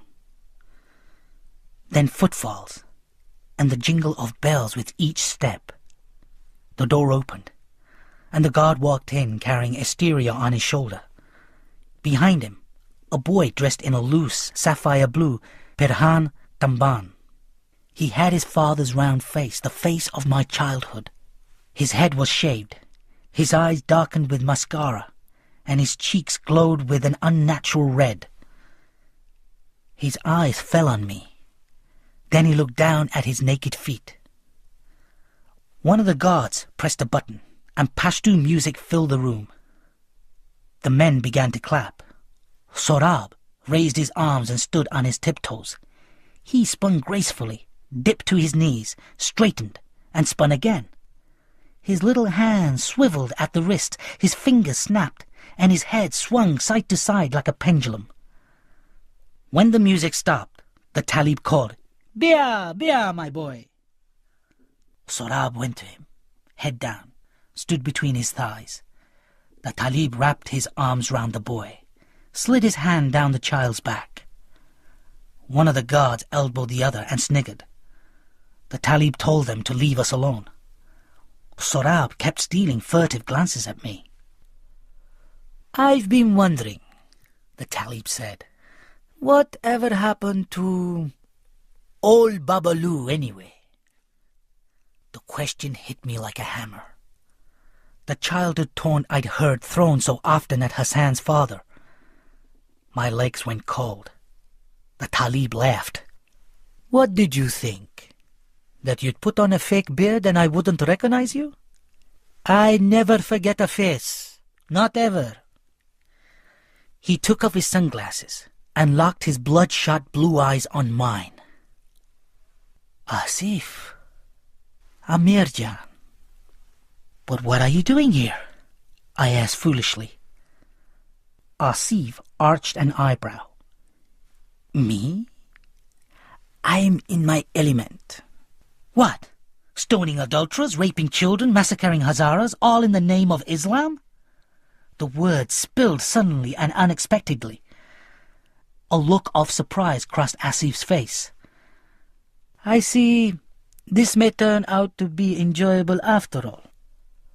"All I want is the boy," I said. "Very well. Take him." He shoved Sohrab towards me. I took the small, calloused hand. His fingers laced themselves with mine. Then Asif said, "Of course, you'll have to earn him. We have some unfinished business, you and I, remember?" My entire adult life, whenever I pictured Hassan, it was with his slingshot pointed at Asif's face. Hassan saying they'd have to start calling him One-Eyed Asif. I remembered how Asif had backed down, how he'd promised to get us. He had kept that promise with Hassan. Now it was my turn. Asif called the guards. "In a moment I'm going to close the door, and he and I are going to finish an old bit of business. When it's done, only one of us will walk out of this room alive. If it's him, he's earned his freedom, and you let him pass." The older guard shifted on his feet. "If it's him, you let him pass," screamed Asif. The men nodded. One reached out for Sohrab. "Leave him. Let him watch." Asif grinned. "Lessons are good for boys." As the guards left, Asif reached into the pocket of his jacket. What he fished out didn't surprise me one bit. Brass knuckles. I don't know if I gave Asif a good fight. I don't think I did. How could I? It was the first time I'd fought anyone.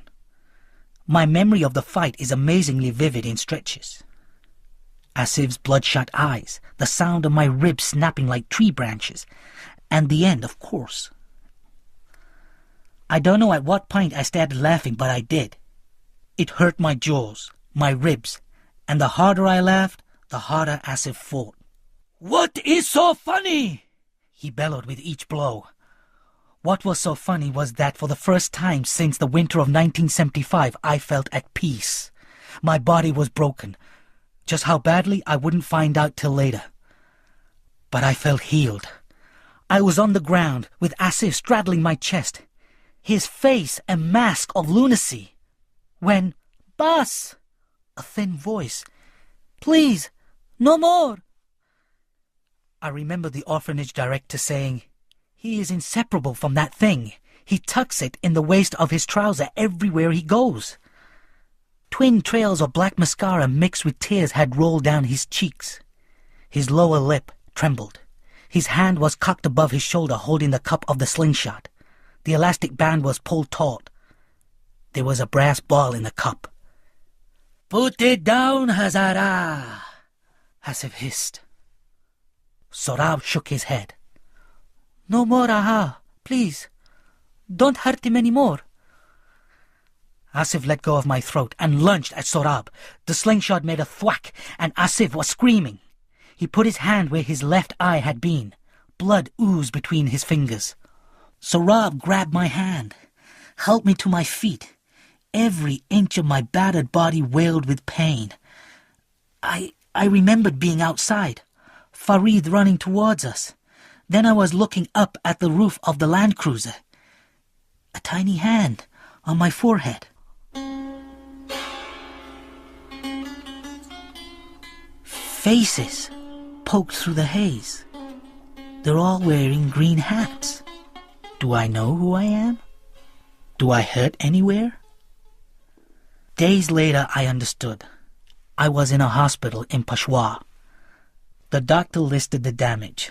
Ruptured spleen, broken ribs, punctured lung, busted eye socket, broken jaw. Farid and Sorab came to visit. "Do you know who we are today?" Farid asked. "Thank you," I said through jaws wired shut. He waved a hand, blushed a little. I turned to Sorab. We were never properly introduced. "I'm Amir." He looked at my hand, but he didn't take it. "You are the Amir father told me about." "Yes, I owe you thanks too, Sorab. You saved my life." He didn't reply. "What exactly happened between you and the Talib?" Farid asked. "Let's just say we both got what we deserved." He nodded, didn't push it. It occurred to me that somewhere along the way we'd become friends. "You know, the sooner we get away from here, the better. I don't mean the hospital. I mean Peshawar. The Taliban have friends. They will start looking for you." Whilst Farid went to make arrangements, I asked Sorab if he'd like a game of cards. I stole looks at him as he pondered his hand. He was his father in so many ways. "What did your father tell you about us?" "That you were the best friend he ever had." I flipped a card in my fingers. "I wasn't such a good friend, I'm afraid. But I think I could be a good friend to you. Would that be all right?" I put my hand on his arm gingerly, but he flinched and pushed away his stool. Standing by the window, he pressed his forehead to the glass, fists buried in his armpits. When Farid returned, it was with the news that Rahim Khan had gone, and that no one had heard of the American couple he suggested to look after Sorab. They weren't even listed at the American consulate. There was nothing for it. Sorab would have to come with us. I discharged myself from the hospital the next morning and slept through the entire 4-hour ride to Islamabad. Farid booked us into a small hotel. Sorab sat on one of the beds and drew his knees to his chest while I went back into the street to say goodbye to Farid. When I returned to the room, Sorab was lying on the bed, his eyes closed. I couldn't tell if he was asleep. I sat on my bed and grimaced with pain. I swallowed some painkillers and wondered how long it would be before I'd be able to eat solid food.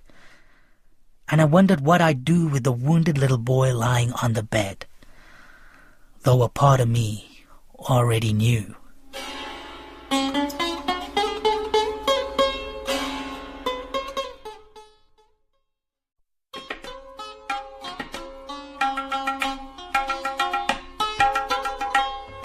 When I woke, the slice of sky peeking through the hotel curtains was the purple of twilight. The sheets were soaked and my head pounded. I looked at Sorab's bed, and my heart gave a sick lurch. It was empty. I called his name. Nothing. He was gone. I found the hotel manager reading a newspaper behind the Formica desktop. The boys like to run around," he sighed. "But we're not from here. I'm afraid he might get lost." "Then you should have kept an eye on him, mister." I stood at the counter trying not to scream. "Have you any idea where he might have wandered?" "The mosque," I said, remembering the way Sorab had strained out of the car window when we'd driven past. I found him on a patch of grass 100 yards from the mosque. I sat beside him. We listened to the call to prayer, watched the buildings, hundreds of lights coming on. It sparkled like a diamond in the dark. It lit up the sky. Sorab's face. "Father took me to Mazar-e-Sharif when I was little," he said. "We went to the Blue Mosque. I remember there were so many pigeons outside, and they weren't afraid of people. They came right up to us, and I fed them with bits of naan. That was fun." "You must miss your parents very much," I said, wondering if he'd seen the Taliban drag them into the street. I hoped he hadn't. "Do you miss your parents?" "I never met my mother, but I miss my father a lot." "Do you remember what he looked like?" I nodded. I remember what he smelled like, too. "I am starting to forget their faces. Is that bad?" I felt in the pocket of my coat, found the photo of Hassan and Sorab. "Here!" He brought it to within an inch of his face. I thought he might cry, but he just traced his thumb over its surface. I thought of a line I'd read somewhere. "There are lots of children in Afghanistan, but little childhood." "Can I ask you something, Amiraha?" "Of course." "Will God put me in hell for what I did to that man?" "Nay, of course not." I wanted to hold him, tell him that the world had been unkind to him, not the other way round, but when I reached for him, he flinched. I pulled back. His face strained to stay composed. "Father used to say, it is wrong to hurt even bad people, because they don't know any better, and because bad people sometimes become good." "Not always, Sorab. The man who hurt you tried to hurt me once when I was your age. But your father saved me. Your father was very brave, and he was always rescuing me from trouble. So one day the man hurt your father instead, in a very bad way. And I couldn't save your father the way he saved me. Sometimes bad people stay bad, and you have to stand up to them. What you did to that man is what I should have done all those years ago. Your father would be so proud of you." "I miss my father and mother, but sometimes I'm glad they're not here anymore. I don't want them to see me. I'm so dirty and full of sin. Those men, they did things." "You're not dirty, Sorab. You're not full of sin." I reached gently and pulled him to me. "I won't hurt you, I promise." He resisted a little, then slackened. Finally he rested his head on my chest and sobbed. As his pain soaked through my shirt, I knew that a kinship had taken root between us. I'd been looking for the right moment to ask the question that had been buzzing around in my head. I decided it was now, with the bright lights of the house of God shining on us. "Would you like to come and live in America with me and my wife?" He didn't answer. He just sobbed in my shirt, and I let him. For a week, neither of us mentioned what I had asked. Then one day, sitting in the park, Sorab pointed at the sky. "I didn't know there were hawks in Islamabad," I said. "Neither me," he replied. "Do they have them where you live?" "I guess so. Can't say I've seen too many, though." I handed him a sandwich. "Your father and I were brothers," I said. It just came out. I'd wanted to tell him for days. I didn't want to hide anything anymore. Half-brothers, really. We had the same father. Sorab stopped chewing. "Father never said he had a brother." "He didn't know. No one told either of us. I only just found out." "But why did people hide it from father and you? Because he was a Hazara." I willed my eyes to stay on him. Yes. Did your father love you and my father equally? I pictured Baba in the hospital room, beaming as they removed the bandages from Hassan's lips. I think he loved us equally, but differently. Was he ashamed of my father? No. I think he was ashamed of himself. On the way back to the hotel, Sarab plagued me with questions about San Francisco. I smiled. Have you given any thought to what I asked you? It scares me. I know. But you'll learn English so fast. That's not what I mean. What if you get tired of me? What if your wife doesn't like me? I put my arm around him. I wouldn't ever get tired of you, Sarab. You're my nephew, remember? And Soraya's a very kind woman. She's going to love you. I don't want to go to another orphanage. I won't ever let that happen. I promise you that. When Sarab had gone to sleep, I phoned Soraya. She screamed when she heard my voice. She'd been sick with worry. I looked at my watch. I have 57 minutes left on this stupid calling card, and I have so much to tell you. Then I did what I hadn't done in 15 years of marriage. I told my wife everything. By the time I'd finished, she was weeping. But one thing she made clear was that she loved me, and she wanted me to bring Sorab home. At the American embassy, I explained that I had gone into Afghanistan to bring back my half-brother's son. I had found the boy in squalid conditions in an orphanage, and I had brought him to Pakistan. You're the boy's half-uncle? The official asked. Yes. Know anyone who can attest to that? Yes, but I don't know where he is. We were in trouble, and I knew it. Even if we assume what you've told me is true, the boy isn't legally an orphan. His parents were executed in the street, I said. You have death certificates? I was incredulous. This is Afghanistan we're talking about. Most people don't even have birth certificates. His eyes didn't so much as blink. If you want to help, send money to a reputable relief organization. Volunteer at a refugee camp. But at this point in time, we strongly discourage U.S. citizens from attempting to adopt Afghan children. I'm not giving up, I said.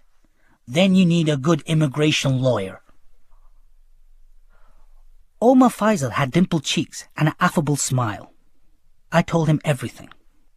Well, Amir, you got a tough battle ahead of you. One I can win?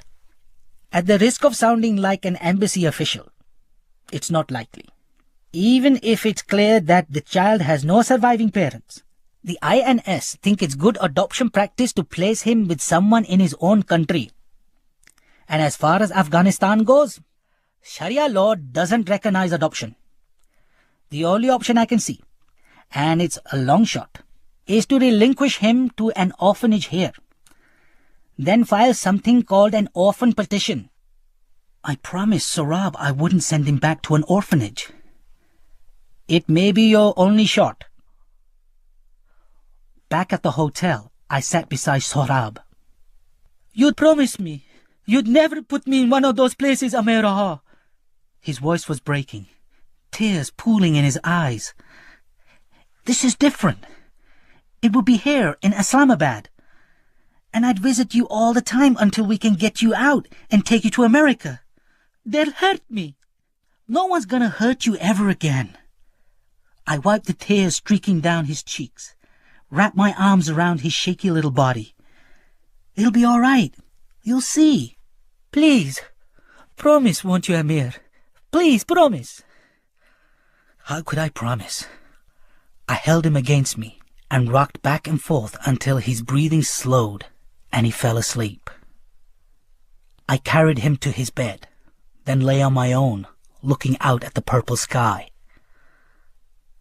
The phone jolted me from sleep. Call from America. The bathroom door was open. Sorab was taking his nightly bath. A couple of clicks, and then Soraya. I told her about my disastrous day. Well, you can forget about that. I have spoken to a guy who has contacts in the INS. Apparently, if we get Sorab into the country, it is almost certain we can get him a humanitarian visa. I knocked on the bathroom door. Sorab! Great news! We don't have to put you in an orphanage. Sorab! I pushed the door open. Suddenly I was on my knees, screaming until I thought my chest would explode. They said I was still screaming when the ambulance arrived. I see them wheel him through a set of double doors. 2 men wearing surgical caps huddle over the trolley. A pair of small bloody feet poke out from under the sheet. I close my eyes and my nostrils fill with the smell of the corridor. I open them again and I know what I have to do. I grab a sheet from a pile of folded linen. I throw my makeshift prayer rug on the floor and get on my knees. I haven't prayed for over 15 years. I've long forgotten the words, but it doesn't matter. I'll utter those few words I still remember. I see now that Baba was wrong. There is a God. I see him here, in the eyes of the people in this corridor of desperation. This is where those who have lost God will find him. Not in the white mosque with its bright diamond lights and towering minarets. There is a God. There has to be. I will pray that he forgives that I have neglected him all these years. Forgive that I have betrayed, lied, and sinned only to turn to him now in my hour of need. I pray that he is as merciful, benevolent, and gracious as his book says he is. I hear a whimpering, and I realize it's mine. My lips are salty, with the tears trickling down my face. I pray that my sins haven't caught up with me, the way I had always feared they would. Someone's tapping me on the shoulder. There's a man kneeling beside me wearing a cap and a surgical mask. I don't think I can bear to hear what he's come to tell me. Twice they had to revive him. He'd cut himself so deep, they would have lost him if his heart hadn't been young and strong. He is alive.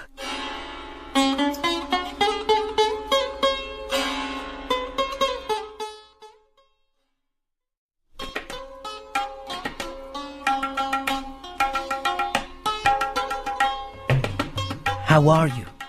I asked. He didn't answer. He was looking through the window of the intensive care unit at the sandbox in the hospital garden. His eyes were vacant, the way I found them when I pulled him out of the bathtub. I reached into the paper bag between my feet and I took out the copy of the Shahnameh I'd bought at a Persian bookstore. I used to read this to your father when we were children. We'd go up the hill by our house and sit under the pomegranate tree. His favorite was the story of Rustam and Sorab. That's how you got your name. I know you know that. I paused, feeling like an idiot. Anyway, he said in his letter that it was your favorite too. Shall I read to you? Sorab covered his eyes with his arm. I am so tired. Tired of everything. What can I do, Sorab? I want my old life back. I want father and mother. I want to play with Rahim Khan in the garden. I didn't know what to say, where to look. I wish you had left me in the water. Oh, Sorab. I leaned forward to touch his shoulder, and he flinched. I dropped my hand, remembering ruefully how in the days before I'd broken my promise to him, he had finally become at ease with my touch. Sorab, I can't give you your old life back. I wish to God I could. But I can take you with me. You have a visa to go to America to live with me and my wife. It's true. I promise. He sighed. I wished I hadn't said those last 2 words. You know, I've done a lot of things I regret in my life. and maybe none more than going back on the promise I made you. But that will never happen again. I am so profoundly sorry. I ask for your forgiveness. Can you do that? Can you believe me? Will you come with me?" Sohrab rolled on his side and said quietly, "I am so very tired." In the end, he never accepted my offer. What I took as a yes was in actuality more of a quiet surrender by one too weary to decide and far too tired to believe. And so it was that about a week later I brought Hassan's son from Afghanistan to America. If someone were to ask me today whether the story of Hassan, Sohrab, and me ends with happiness, I wouldn't know what to say. We arrived home about 7 months ago. Soraya picked us up at the airport.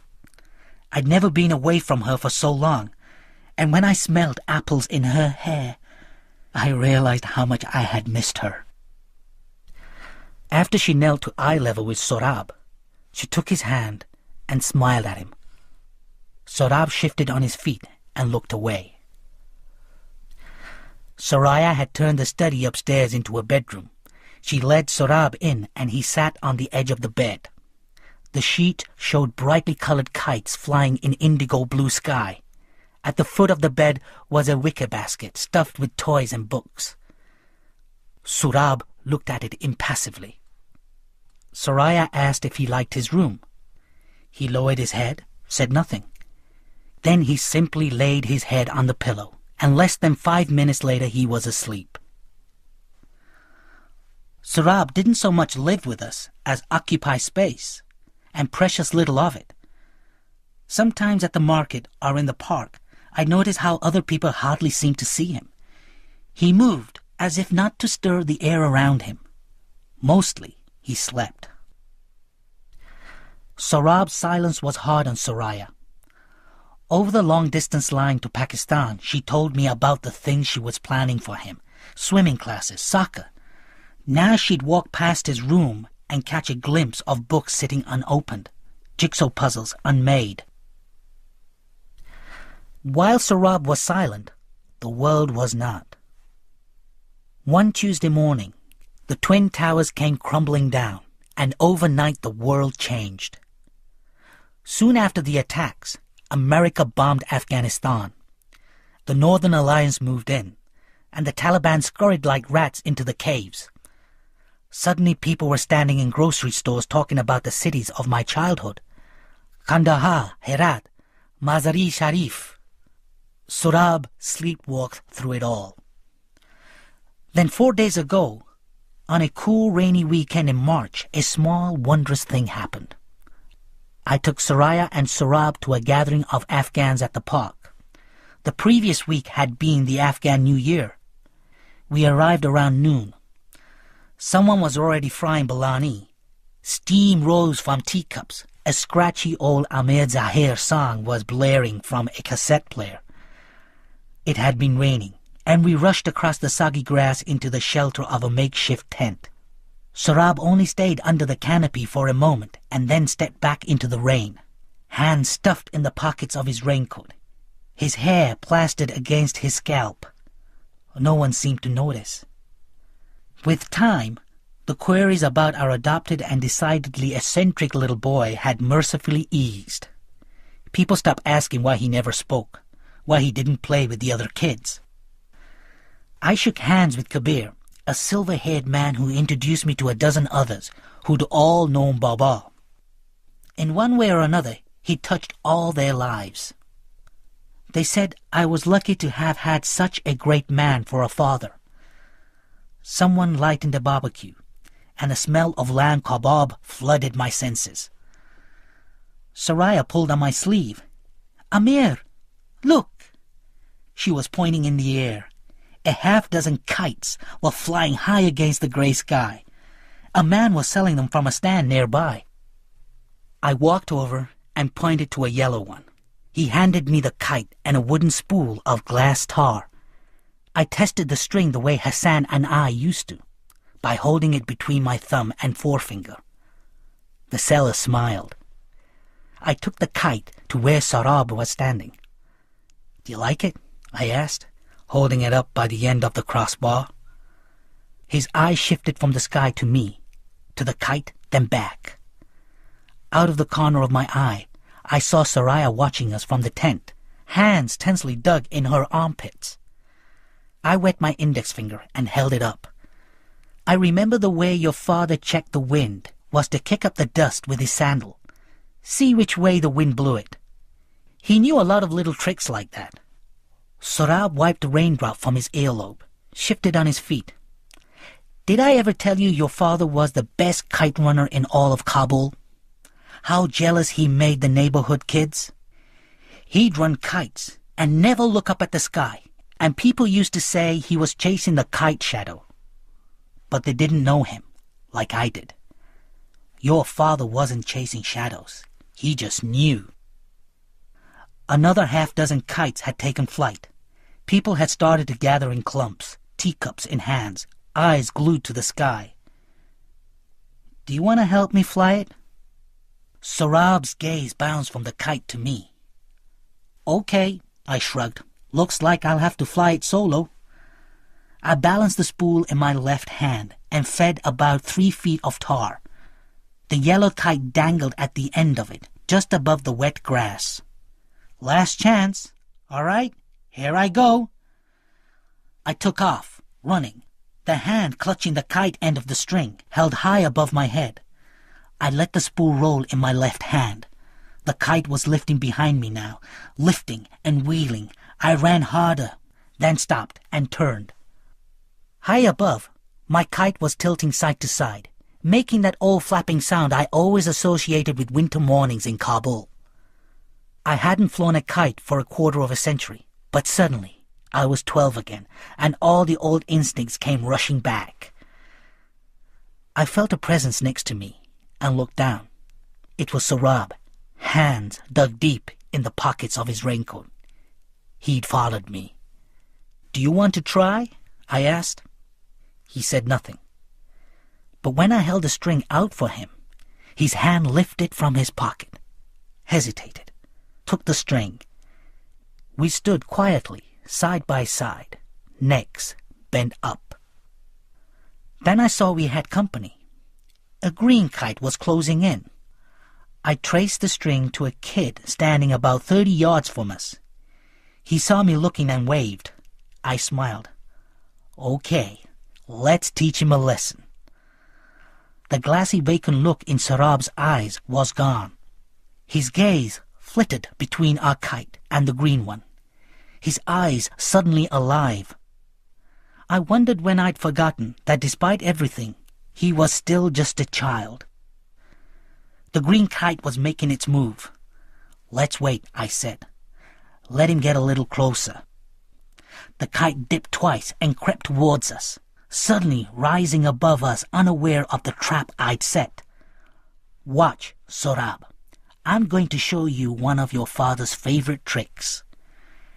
Next to me, Sorab gripped the spool, and just for a moment, I saw the calloused hands of a hair-lipped boy.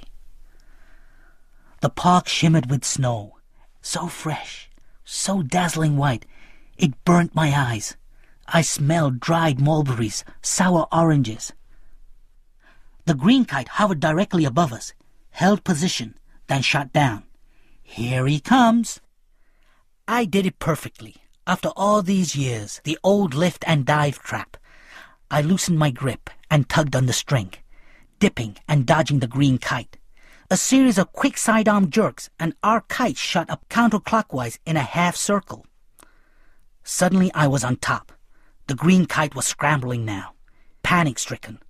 But it was too late. I pulled hard, and our kite plummeted. I could almost feel our string sawing his. Almost heard the snap. Then just like that, the green kite was spinning and wheeling out of control. Behind us, people cheered. The last time I'd felt a rush like this was that day in the winter of 1975 when I spotted Baba on our rooftop, clapping, beaming. I looked down at Sorab. One corner of his mouth had curled up. A smile. Lopsided, but there. Behind us, a melee of screaming kite runners was chasing the loose kite. I blinked, and the smile had gone. But it had been there. I'd seen it. "Do you want me to run that kite for you?" He swallowed. I thought I saw him nod. "For you, 1,000 times over," I heard myself say. Then I turned and ran. It was only a smile, nothing more. It didn't make everything all right. It was just a leaf in the woods, shaking in the wake of a startled bird's flight. But I'll take it, with open arms. Because when spring comes, it melts the snow one flake at a time. And maybe I just witnessed the first flake melting. I ran, a grown man, running with a swarm of screaming children. But I didn't care. I ran with the wind blowing in my face, and a smile as wide as the valley of Panjshir on my lips. I ran.